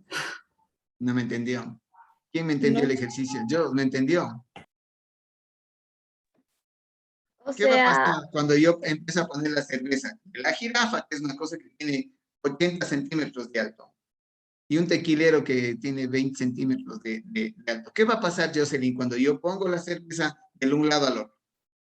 no se va a llenar la otra. ¿No se llena o se riega? Paso desde la jirafa al tequilero. Ah, Se va a regar. Se va a regar. Lo mismo pasa con la vitamina C si tú das dosis altas de vitamina C por vía oral. Se absorbe los 200 miligramos y el resto se riega. Solo que en este caso no se riega, sino se elimina por el intestino. Te va a dar una gastritis del mes, tenaz. Una gastritis horrorosa. Y no vas a hacer nada, ninguna resolución. Entonces, Julián, ¿cuál es la conclusión de la vitamina C por vía oral? ¿Qué aprendiste? Tal vez que siempre va a tener como un balance, o sea, por lo que no se va a absorber más. Ok, ¿y qué decisión vas a tomar como médico?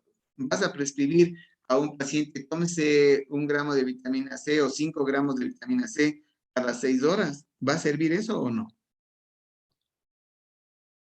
Em, Ese es el sí, aprendizaje. tal vez sí, depende de lo que necesite el paciente. El paciente necesita en una neumonía 2.000, había dicho yo, 2.000 radicales libres. ¿Sí? Y tú tienes para 200. Pregunta Nicole Cerón, ¿le das la dosis esa que decimos o no? No, doc. ¿Por qué no, Nicole? ¿Por qué no va a llegar a cumplir con lo que necesitamos? ¿Y por qué no cumple lo que necesitamos? Porque tiene una concentración máxima, o sea, nunca va a llegar a superar los 200 por más que Exacto. de las dosis que le demos. Eso quiere decir que lo único que hiciste es perder dinero. Le das 5 gramos de vitamina C todos los días y lo que has hecho es botar el dinero. Porque como no se absorbe, no sirve para nada. ¿Sí? ¿Cuándo sirve la vitamina C? Cuando el estrés oxidativo o los requerimientos estén por debajo de los 200 miligramos. Solo para eso sirve. Pero en una neumonía que tengo 2000, no me sirve. Te escucho, Farid y Estefanía. Profe, digamos en este ejemplo que solo se absorben 200, pero esto es vía oral y digamos si le inyectan. Claro, entonces de ahí vamos a ver la comparación. ¿Qué O sea, pasa ya, si es que yo le inyecto? Entonces veamos lo que pregunta el Farid. Aquí está, Farid, lo que tú preguntas. Esta es la vía oral, 200 miligramos. ¿Y qué pasa si yo le inyecto? Mira, inyecto 2 gramos, inyecto 6 gramos, inyecto 12 gramos, inyecto 16 gramos. Tú mismo responde, Farid, ¿qué pasa si yo inyecto? o sea, ahí no hay absorción. O sea, no hay absorción, pero ¿qué pasa con la concentración? Que es lo que interesa O sea, saber. aumenta. Aumenta. Entonces, ¿cuál es la conclusión, Farid? Que, o sea, para una neumonía hay que inyectar la vitamina C. Exactamente. Esa es la conclusión. Si vos quieres manejar el estrés oxidativo de un paciente de veras con neumonía, con infección postquirúrgico, administrar por vía oral la vitamina C es jugar y es desperdiciar la plata. Eso quiere decir. Estefanía, tú tenías una observación o algo que querías mencionar. No, no, que era lo mismo, que o sea, que si se cambiara la vía de administración sería mejor. Exactamente. Entonces, Nayeli, ¿cuál es la moraleja y cuál es la conclusión de estas curvas de biodisponibilidad? Que básicamente nos ayudaría para ver, a través de la comparación, para saber si es que el fármaco nos conviene, no nos conviene, y si es que en cuanto al económico, o sea, es como más efectivo también. Ok, entonces bajo esa óptica nuevamente, Julián, ¿vas a mandar a algún paciente que se tome 3 gramos de vitamina C diarios para solucionar algo? No, justo por esto que dicen que no va a superar eso. No va a superar y tienes desperdiciar, vas a generar una gastritis, se desperdicia el dinero, es botar el dinero. ¿Sí? Sí estoy claro por qué digo botar el dinero. Porque no te sirve de nada. Tienes que, si quieres resolver un tema, tienes que ir al inyectable. ¿De acuerdo? Súper claro el tema. Ok, entonces, por Profe, yo fin, tengo otra pregunta. sí, Y Farid. estos, Y luego estos, Nicole. estos 200 miligramos es para cualquier fármaco. O sea, No, solo, no, no. No, no, solo no, va, no, no. No, solo esto al- es solo para la vitamina C. Esta curva que estoy hablando es la curva de la realidad, de la personalidad de la vitamina C. Tú tienes, Farid, que analizar la curva de cada fármaco. Cada fármaco tiene su personalidad. Es como que Emily Alesa Jaramillo tiene su personalidad, tiene su curva. ¿Ya? Yanelis Lozano tiene su personalidad, tiene su... No puedo yo generalizar. Cada fármaco, cada vía de administración y cada forma farmacéutica tiene su vía disponible. Eso no se puede generalizar. Unas pueden ser similares, que es una cosa.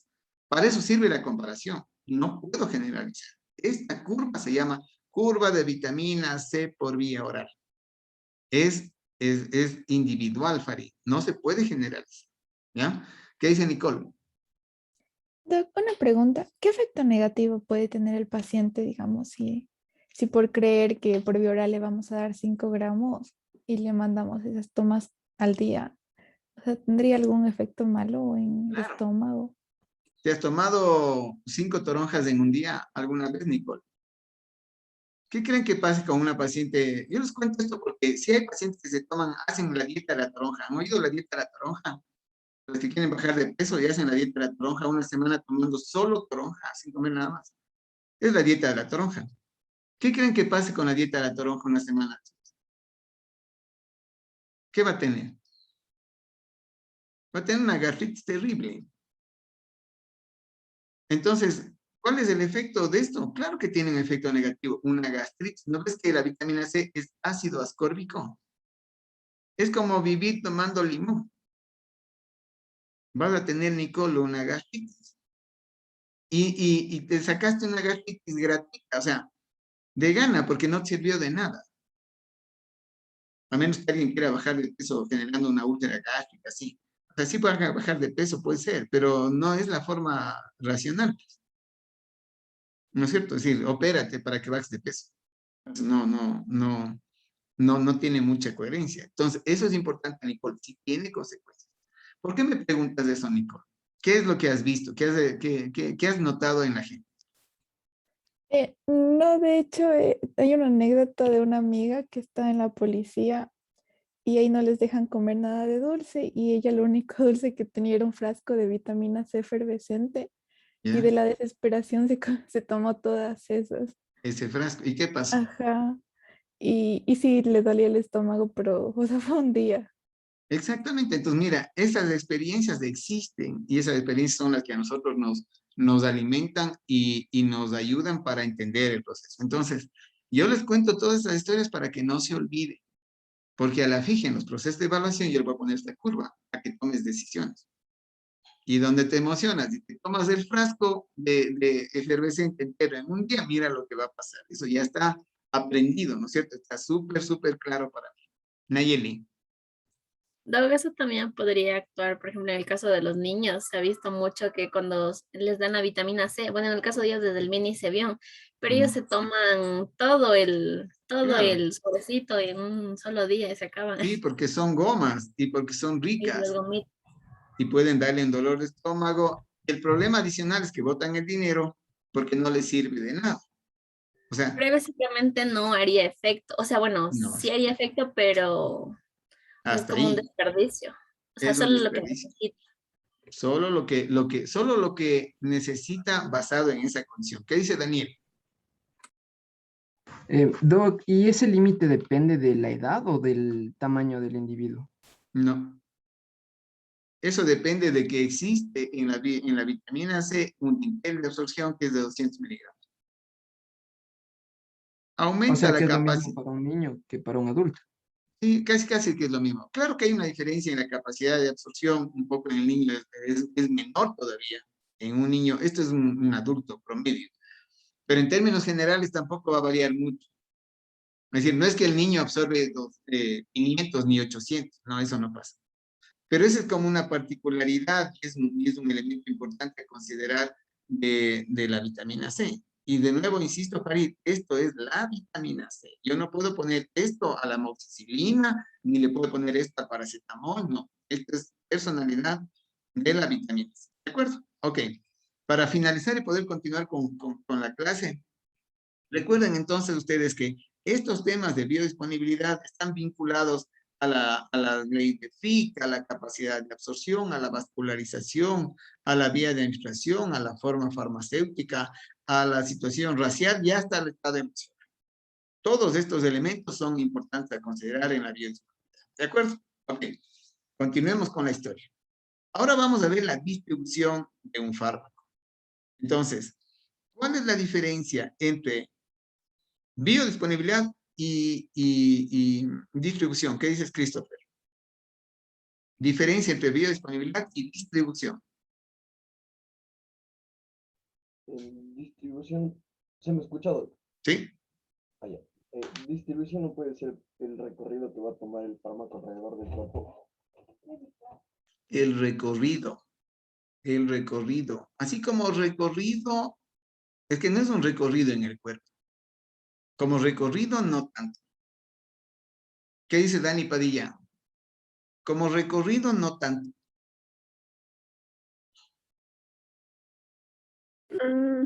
Tal vez dónde se va a quedar el fármaco. Eso, ¿dónde se va a quedar? Que sería eso se llama distribución. ¿Qué se va a ir? Puede ser donde, a qué tejido va a focalizarse. Correcto. ¿Qué dice Julián?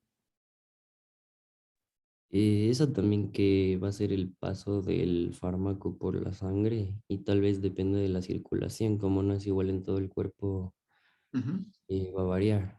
Correcto, lo que dice Julián es importante. Entonces, yo tenía en la biodisponibilidad y lo que habíamos hecho los cálculos es del fármaco en la sangre, en la circulación. Ahora lo que va a pasar es que el fármaco pasa de la circulación a los tejidos. Y por lo tanto, como dice Julián, no, la distribución no va a ser similar porque la vascularización es diferente en cada uno de los tejidos. Entonces, la distribución no es homogénea en todo lado. Unos órganos van a tener más, unos órganos van a tener menos. ¿De qué va a depender? De la vascularización. Entonces, ¿qué es lo que queremos revisar con ustedes? ¿Cuáles son los parámetros que están relacionados con la distribución? La distribución, entonces, es el paso del fármaco desde la sangre hacia los tejidos. Este paso desde la sangre hacia los tejidos cumple la misma ley que hicimos en la absorción, que es decir, la ley de Fick, el grado de permeabilidad, la vascularización, el espesor del tejido, etcétera, etcétera. Es decir, ¿por qué? Porque es el paso. Pero ahora es diferente, desde la sangre hacia los diferentes tejidos. A eso es la distribución. Entonces, tenemos que diferenciar dos cosas. El transporte del fármaco con la distribución. El fármaco, ¿cómo se transporta? ¿Por dónde va a ir? Va a ir por el torrente sanguíneo. Y por lo tanto, como va a ir por el torrente sanguíneo, es muy importante que ustedes deben recordar y considerar que para que el fármaco se distribuya adecuadamente, los vasos sanguíneos y los capilares deben estar habilitados. Si yo tengo un taponamiento vascular en un sitio, el fármaco no va a llegar a hacer su efectividad, porque está tapado el vaso sanguíneo. Es decir, es fundamental que la circulación esté habilitada, primero. Segundo, Julián había mencionado y decía que no va a ser lo mismo la distribución en todos los tejidos. ¿Por qué? Porque el tema de vascularización es diferente. Entonces, pongamos un ejemplo, ¿ya? ¿Qué te parece, Anaí? Yo tengo aquí tejido muscular, tejido cutáneo y tejido óseo. En orden de concentración, ¿cuál crees que va a tener mayor distribución y cuál menor distribución? ¿Qué dices, Anaí Moya? Creería que el que más distribución tendría sería el muscular, ¿Por qué? porque creo que está en más contacto con los vasos sanguíneos que el hueso o la piel. O sea, si bien la piel también está en contacto, no es un contacto completamente directo como están los músculos. Ajá, si tienes que poner en orden, ¿cuál pondrías? O sea, tú dices este primero, después, ¿cuál sería? La piel y los huesos. Correcto. ¿Por qué? Porque es la concentración vascular. Es decir, el músculo tiene muchísima vascularización. Si la distribución depende del flujo sanguíneo, depende de donde llegue más con sangre, los órganos que más van a recibir medicamentos son los más vascularizados. Entonces, primera cosa importante que vemos, que la distribución no es homogénea. La distribución es diferente basado en qué? En la capacidad de permeabilidad, en la vascularización y en las características de distribución de los tejidos. Entonces, no esperen que todo sea igual. Primera cosa importante. Ok, ahora, vamos a diferenciar distribución de transporte. El medicamento, ¿sí? Tiene una forma especial importante de transporte. Vamos a hacer un ejercicio que resulte así demasiado elemental y básico. ¿Sí? Danielita Fernández, Danielita Espinosa. Vamos a trabajar contigo. El ejercicio que vamos a hacer es demasiado elemental.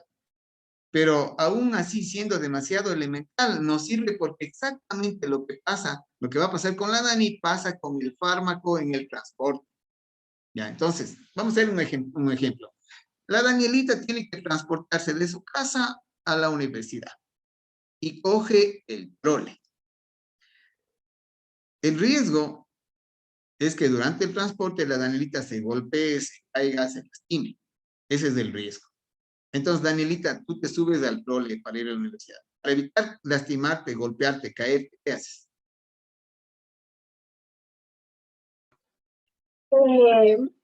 A ver, sería tratar de sujetarme de algún lado, de algún tubo o algo así. Eso, se sujeta o del tubo en el trole. ¿Qué más hay para sujetarse? Son como esas correas. Esas correas, arriba. esos ganchos. Ajá. Perfecto. Eso. ¿Ya?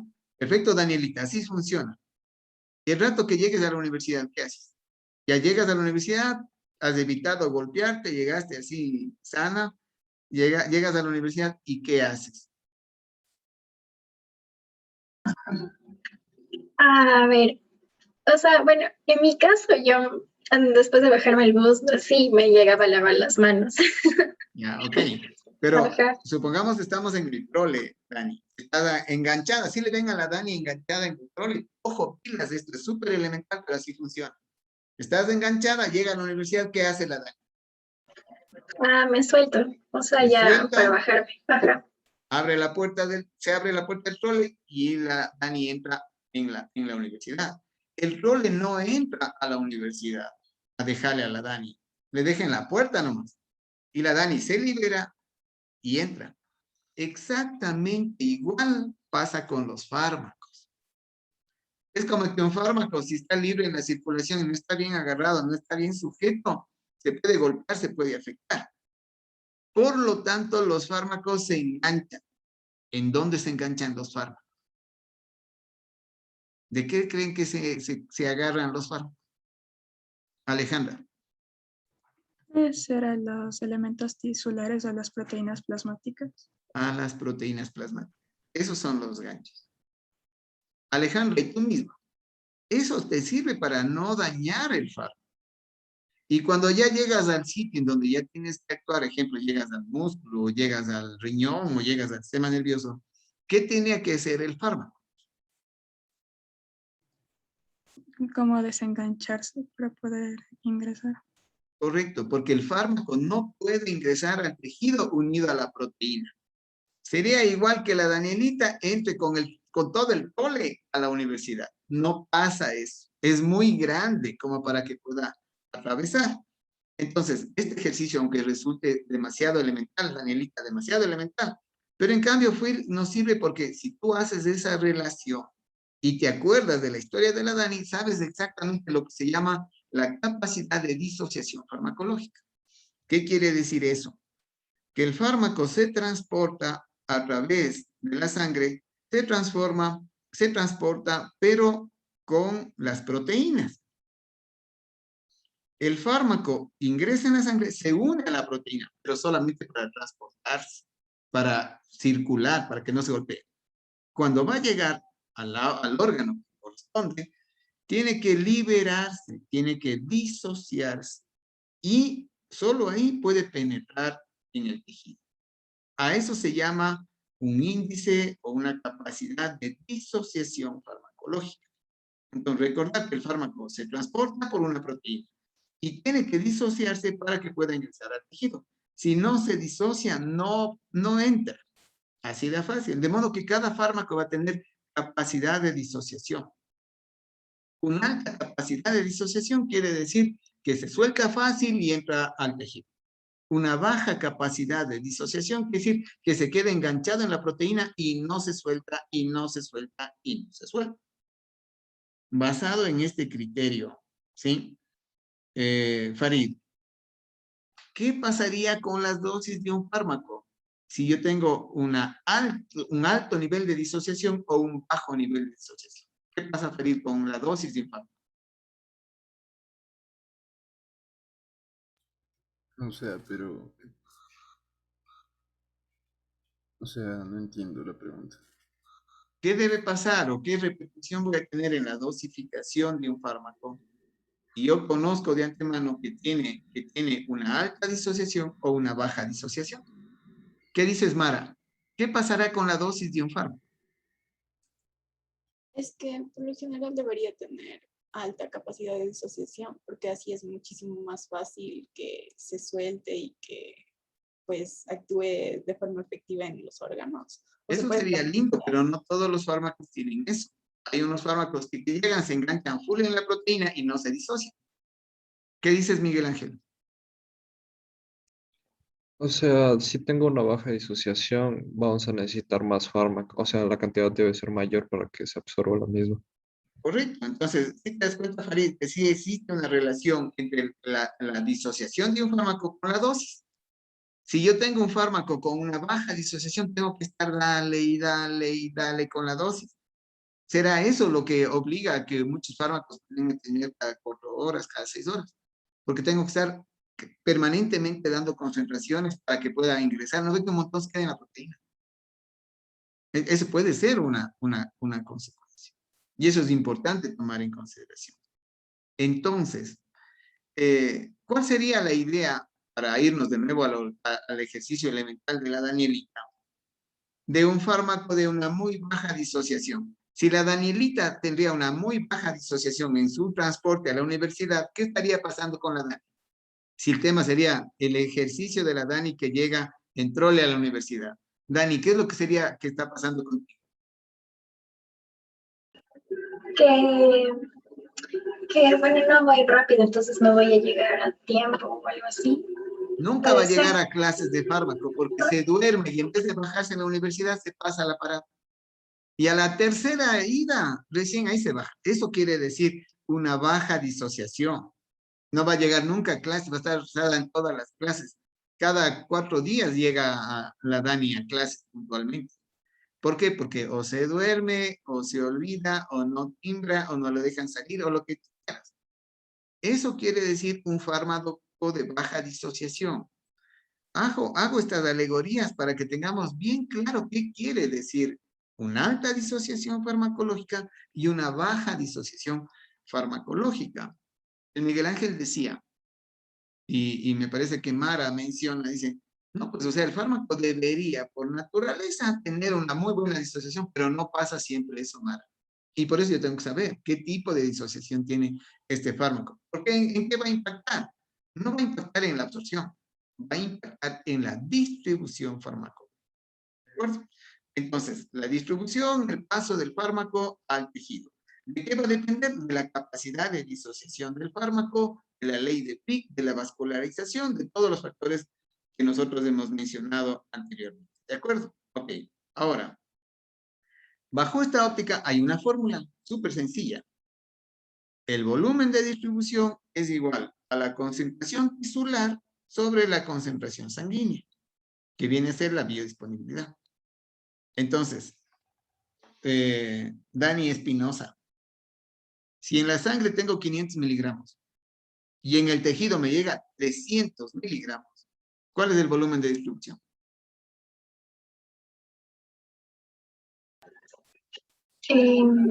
A ver, 500, 300. En la sangre tengo 500 y en el tejido me llega solo 300. ¿Cuál es el volumen de distribución? Ya te dije la fórmula.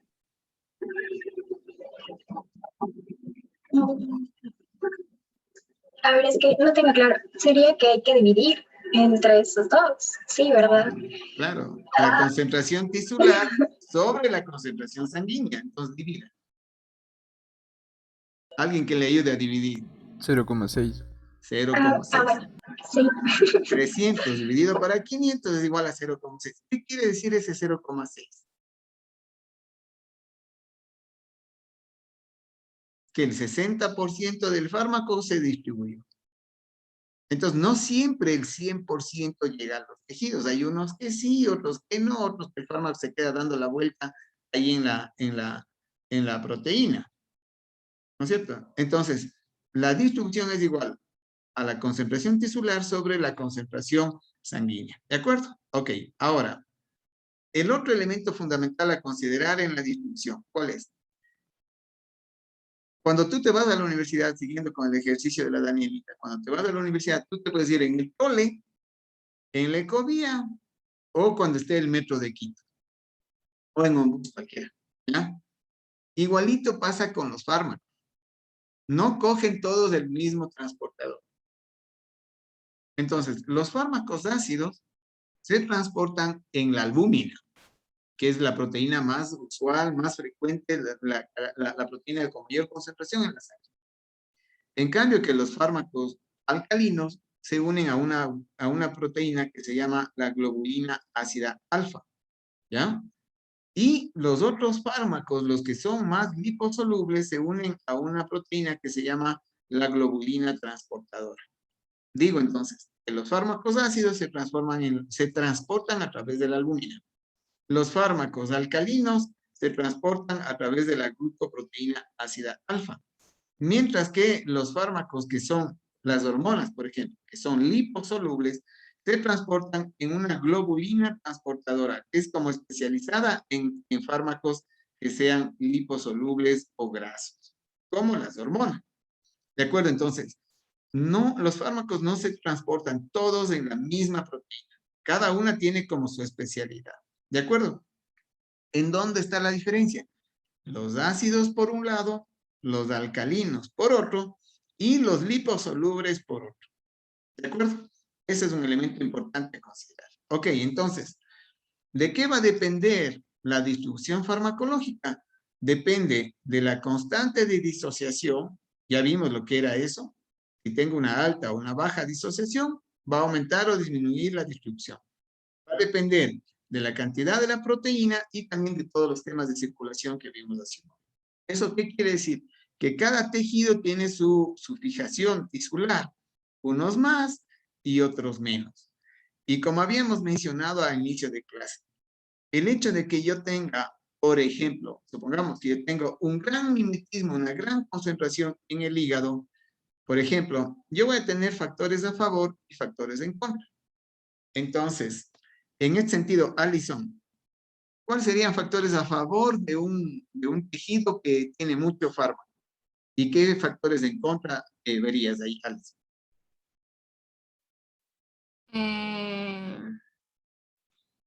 La concentración.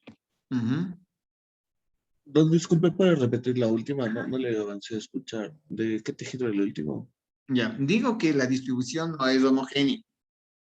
Y hay fármacos que se concentran más en un órgano. Supongamos que sea el sistema nervioso, ¿ya? Supongamos que sea el sistema nervioso, no el hígado.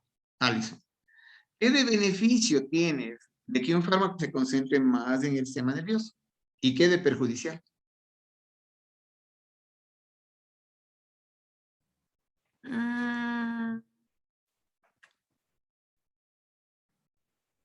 ¿Qué dice Pablo? ¿Qué dice Pablo Michelena? Doctor, puede ser que tal vez haga mayor efecto y como desventaja tal vez eso que decía que tal vez se puede quemar dado que está mucho medicamento. Exactamente. Sí. Yo tengo como beneficio saber que un fármaco se distribuye más en un órgano. Tengo el beneficio de que ese fármaco puede llegar y cumplir una función terapéutica. Imagínate.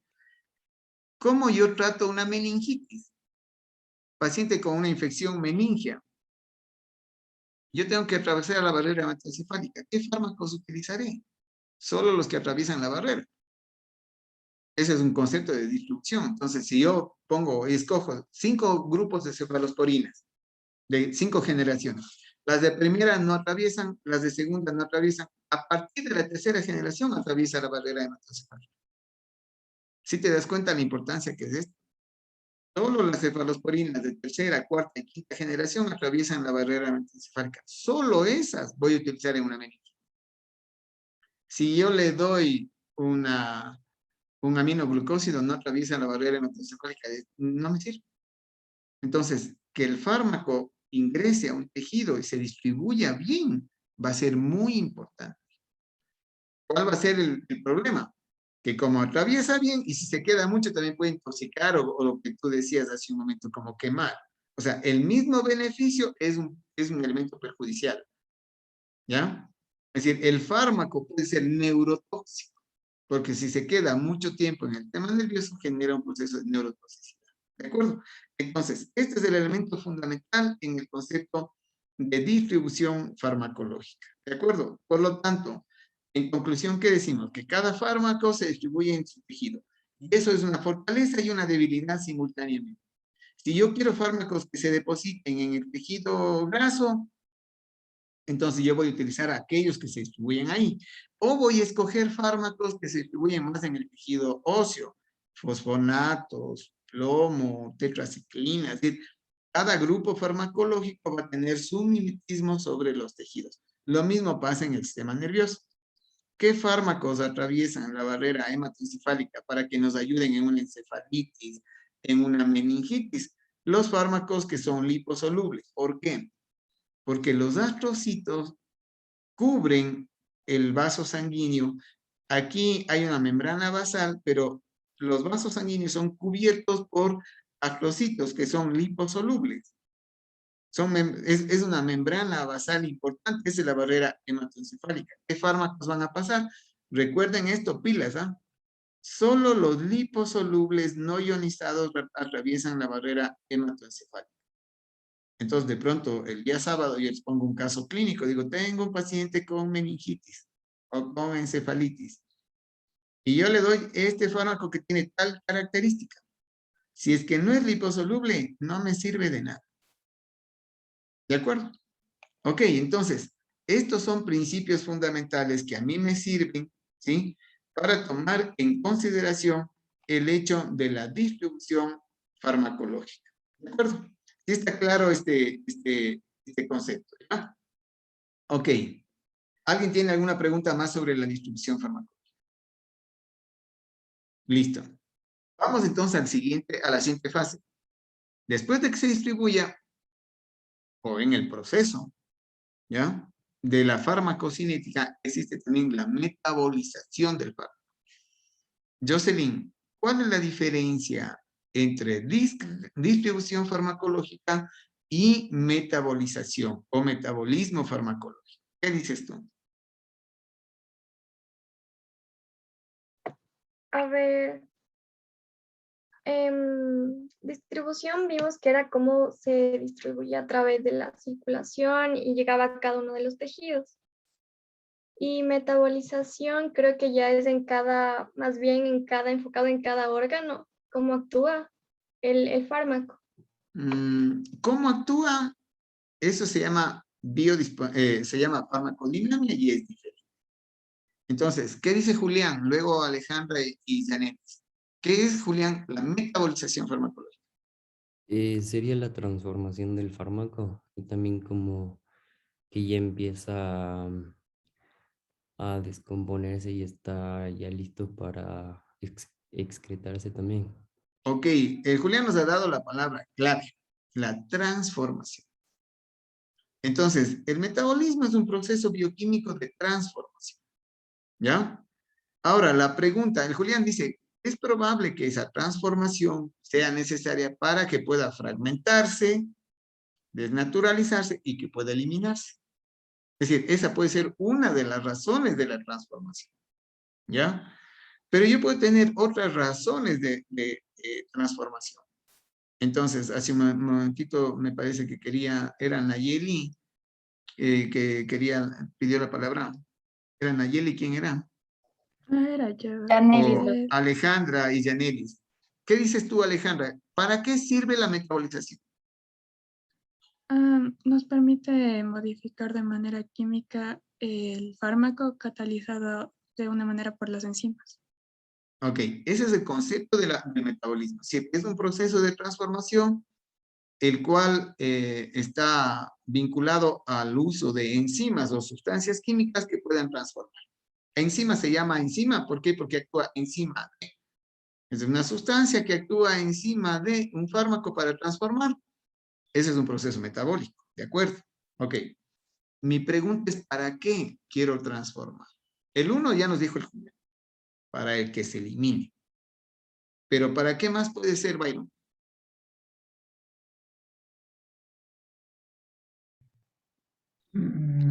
No, igual creo que para eliminar, pero no se me ocurre nada más. ¿A alguien más se le ocurre para qué más puede servir esta transformación del fármaco? Puede ser para transformar de moléculas pequeñas a grandes o viceversa.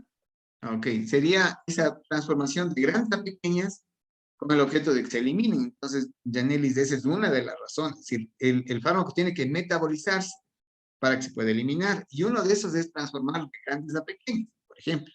O ver el perfil, cómo ingresó el fármaco y cómo tiene que eliminarse. Entonces ya vamos a ver la conexión del metabolismo con la eliminación. ¿Correcto? Ok. ¿Quién tiene algún otro criterio? Steffi. Nicole.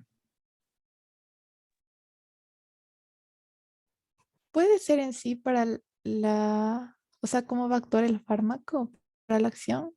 Para la acción. Es decir, hay fármacos que cuando tú te tomas son inactivos. Es decir, no tienen función. Y tienen que transformarse para que se active. Entonces, ahora sí ya tenemos claro el panorama. ¿Para qué sirve el metabolismo? Entonces, el metabolismo farmacológico es un proceso de transformación y tiene como objetivo 3 básicamente: activar fármacos, desactivar fármacos o facilitar la eliminación de un fármaco. Esos son los objetivos fundamentales de la metabolización. Entonces, los fármacos que ingresan inactivos y luego se activan se llaman profármacos o prodrogas. Un profármaco es un fármaco que se ingresa inactivo, que solo al metabolizarse se activa. ¿Ya? Los fármacos, en cambio, ingresan y se tienen que desactivar para que se puedan eliminar. O tienen que transformarse para que se puedan eliminar. Entonces, existe una conexión muy importante entre el metabolismo y la eliminación o la activación de los fármacos. ¿De acuerdo? Entonces, este proceso metabólico, ¿sí? Este puede ser un proceso que es de tipo enzimático o bioquímico o mixto, ¿sí? Entonces, este proceso es fundamental para la eliminación, la activación o desactivación de un fármaco. Ahora, ¿en dónde se metaboliza? La gran mayoría de fármacos se metaboliza en el hígado, pero eso no es una función exclusiva del hígado.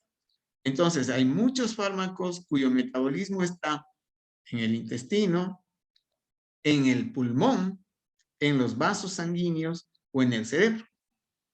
Entonces, la metabolización está vinculada a determinados órganos. De todos estos, el hígado sí es el que más metaboliza fármacos. Y es un órgano, es un laboratorio muy importante de metabolización farmacológica. ¿Cómo se produce esta metabolización? Ya dijeron, a través de procesos enzimáticos, proteicos, pero también a procesos bioquímicos, no enzimáticos también.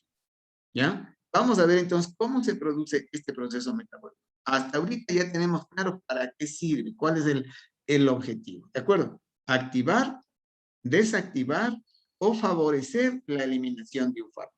Este tema de favorecer la eliminación de un fármaco es importante tomar en cuenta. Ok. Para eso tenemos que hacer un recorderis. Jaime Andrés, haznos de acuerdo, por favor, ¿qué características debería tener un fármaco para que se absorba por difusión simple a través de la membrana celular? Por difusión simple debería ser una molécula pequeña, no ionizada, liposoluble y a favor del gradiente. Correcto. Pequeña, liposoluble, no ionizada, a favor del gradiente de concentración. Ok. La gran mayoría de fármacos eliminan por la orina. Pregunta, contigo mismo, Jaime Andrés. En la orina, orinamos agua o aceite. Y por lo tanto, ¿qué características debería tener el fármaco para que se elimine por la orina? Es agua y entonces debería ser como hidrosoluble. Ya, ¿qué características debería ser el fármaco para que se elimine por la orina entonces? Hidrosoluble, a favor del gradiente, ionizado y supongo que también una molécula pequeña. Y más pequeño, ¿sí se dan cuenta? ¿Quién hace ese trabajo para que el fármaco se pueda eliminar? Ese es el metabolismo. Tiene que ionizarle para que sea hidrosoluble, ¿no es cierto, Jaime? Y tiene que fragmentarle para que sea más pequeño y que pueda pasar por las fibras del glomérulo, por el sistema de tamiz, por los poros del glomérulo. Entonces, el responsable de favorecer la eliminación es la metabolización. Y para eso, ¿qué tiene que hacerle? Ionizarle, fragmentarle, inactivarle al fármaco para que se pueda eliminar. Entonces, esto es el elemento que justifica lo que hace el metabolismo. El metabolismo activa al fármaco o desactiva al fármaco y permite una buena eliminación farmacológica. ¿De acuerdo? Ok. ¿Cómo hace esto? ¿Y en dónde hace? Esto se hace en la función del hepatocito. Como prerequisitos, y ustedes tienen que ir a revisar, porque ya no es el momento ahora, de todas las funciones del hepatocito, anatomía, histología del hígado, ¿De acuerdo? Pero en principio, en el hepatocito, en la célula hepática, se produce este proceso metabólico. Entonces, hay dos fases del metabolismo hepático. ¿Por qué vamos a ver el hígado? Porque es el prototipo del proceso metabólico. Es la forma más similar del proceso metabólico. ¿Cómo funciona? Un fármaco para ser metabolizado cumple dos fases. En la primera fase, se llama fase 1, esta es una fase en donde el proceso enzimático actúa sobre el fármaco. ¿Qué sustancia actúa sobre el fármaco para transformarle? Actúa una sustancia que se llama un complejo, se llama el citocromo P450. Este citocromo P450 es un complejo proteico, no es una sustancia solamente, es un complejo de proteínas. Y este complejo de proteínas se llama CYP3A, CYP2E1, CYP2C, CYP2C, CYP1A2. Quiero decir, no es una sustancia, es un conjunto de sustancias. Cada una de ellas tiene más mimetismo sobre un determinado fármaco. De todas esas, la que nos tenemos que aprender súper bien es esta, la CYP3A. ¿Por qué? Porque más del 50% de fármacos es metabolizado por esta proteína que forma parte del citocromo P450. ¿De acuerdo? Ok, pregunta entonces. Si esta proteína, este CYP3A, es el responsable de la mayoría del metabolismo de fármaco, pregunta Steffi Sandoval, ¿en dónde se produce el citocromo P450? Podría ser en los ribosomas, ¿Por qué?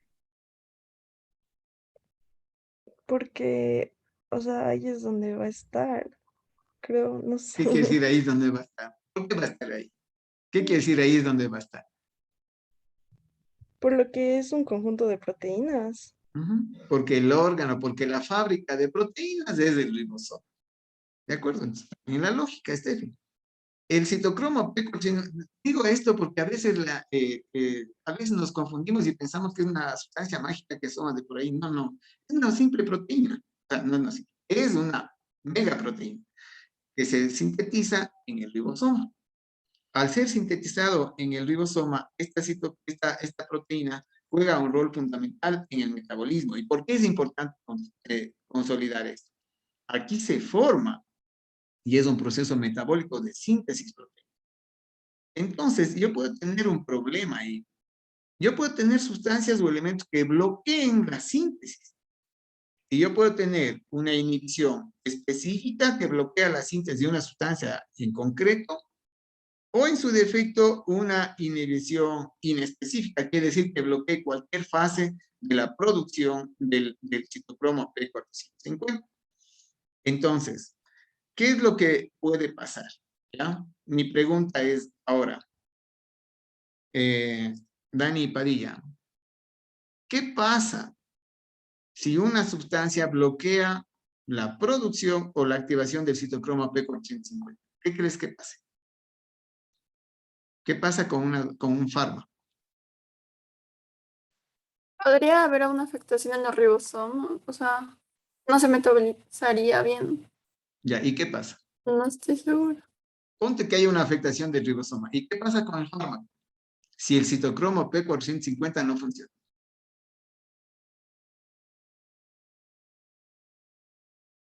¿Qué dice Nicole Cerón? Puede ser que no se logra inactivar. Puede ser que el fármaco no se inactiva. ¿Qué dice Christopher? Puede ser que no se active y no se elimine después. Correcto. Entonces, mira lo que pasa. Es un problema gravísimo. O no se activa el fármaco y no funciona, o no se desactiva el fármaco y genera un proceso de toxicidad, o simplemente no se fragmenta y no se elimina. Y el resultado es que esté intóxica. ¿Te das cuenta, Dani? O sea, tener un problema con citocromo P450 es un problema súper grave. Ahora, hay otra cosa también que pasa. En estos procesos metabólicos, los fármacos pueden tener interacciones con sustancias también.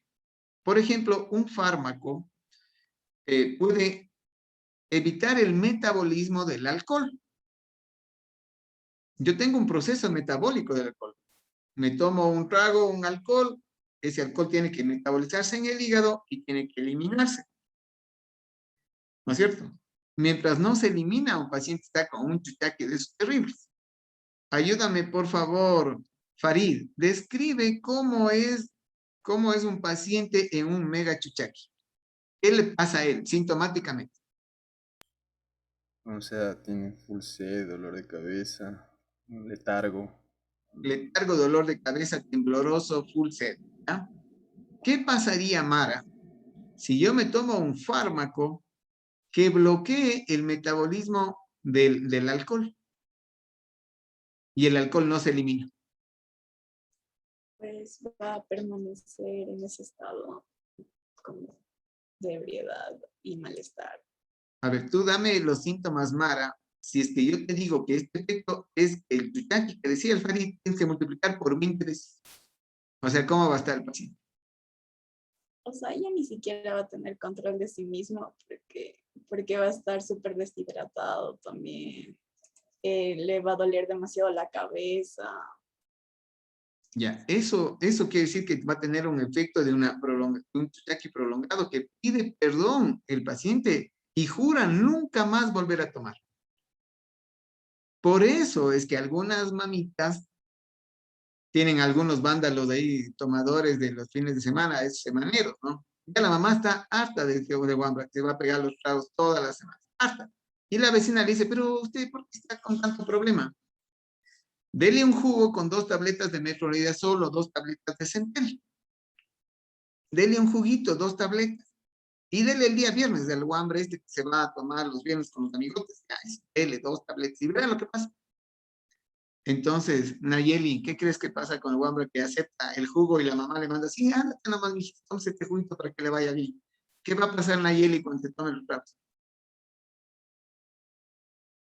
No sé, tal vez como que, o sea, va a haber una combinación media extraña ahí, o sea, se va a poner peor, creería.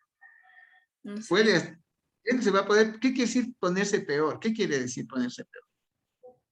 O sea, creo que como recitarle, no sé si era la vecina, no sé quién, o sea, no tiene conocimiento exactamente qué es lo que va a hacer este fármaco. O sea, la Puede ser. vecina no tiene conocimiento, pero el hombre ya se tomó el jugo y se fue donde los panas a pegarse los tragos. Emily, ¿qué le va a pasar a él?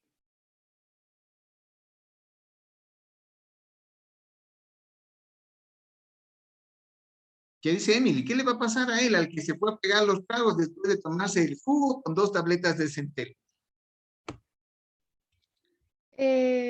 No sé.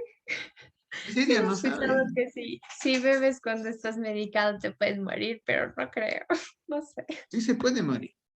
O sea, va a tener un chuchaqui que pide perdón, es un chuchaqui, pero del Padre y Señor. ¿Qué dice Steffi? Puede intoxicar también. ¿Qué es Eso iba a Steffi? decir, o sea, el fármaco no se va a eliminar bien y se puede intoxicar.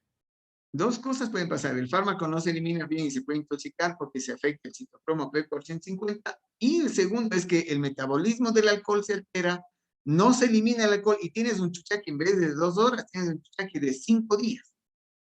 Y termina en el hospital. Eso es lo que pasa. Moraleja, Dani Yanes. ¿Cuál es la moraleja después de saber esto?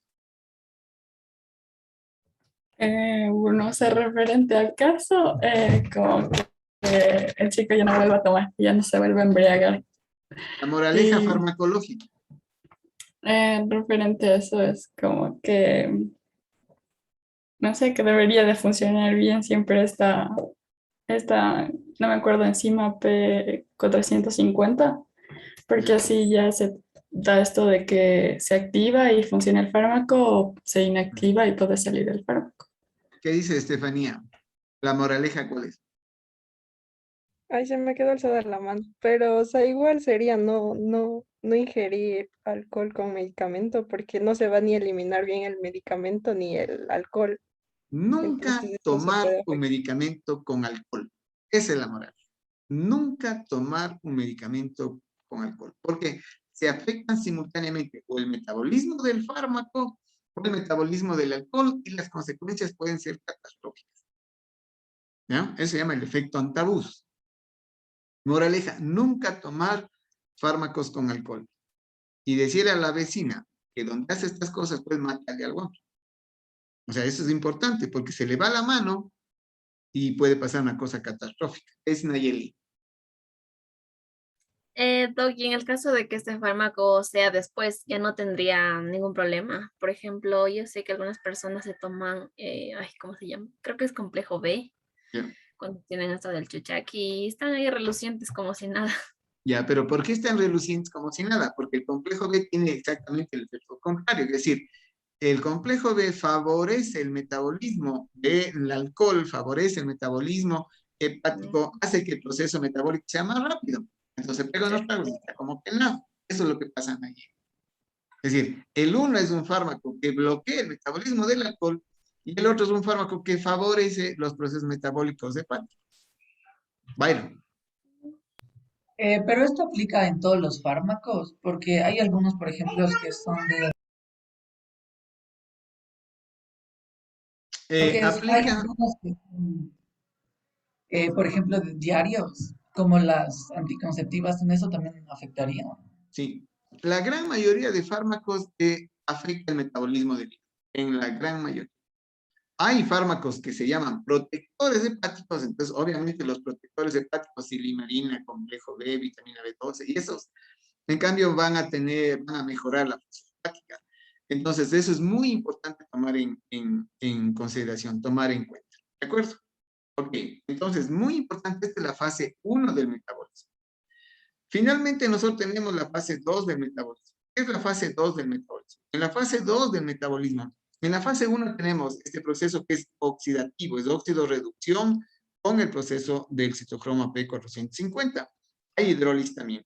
La fase 2 se diferencia de la fase 1, porque en la fase 2 el sustrato son los metabolitos de la fase 1, es decir, si no se eliminó el fármaco y este fármaco continúa en la circulación, tiene que metabolizarse, es la fase 2. La fase 2 actúa sobre el sustrato de la fase 1. Y el mecanismo ya no es un sistema del citocromo, el mecanismo es incorporar sustancias que puedan ionizar o que mejoren la eliminación. Ácido glucurónico, glucosa, sulfato, acetilo o metilo. ¿De acuerdo? Esa es la fase 2. Es diferente el mecanismo de acción. Y finalmente, para terminar, recuerden que la condición del hígado es fundamental en el metabolismo. En los niños, el hígado es inmaduro. En los adultos, el hígado está ya envejecido. Y por lo tanto va a afectar el metabolismo. Y el consumo de alcohol, la interacción con drogas y la alimentación van a ser factores que van a determinar un problema en el metabolismo hepático y en el metabolismo de fármacos. ¿De acuerdo? Ok, dicho esto, entonces, chicos, la próxima semana vamos a ver eliminación. Vengan, por favor, revisando fisiología de la nefrona, del glomérulo renal, porque va a estar basado mucho en eso la clase. Chévere. Nos vemos este sábado y la próxima semana. Un abrazo. Gracias, doctor. Gracias, Doc.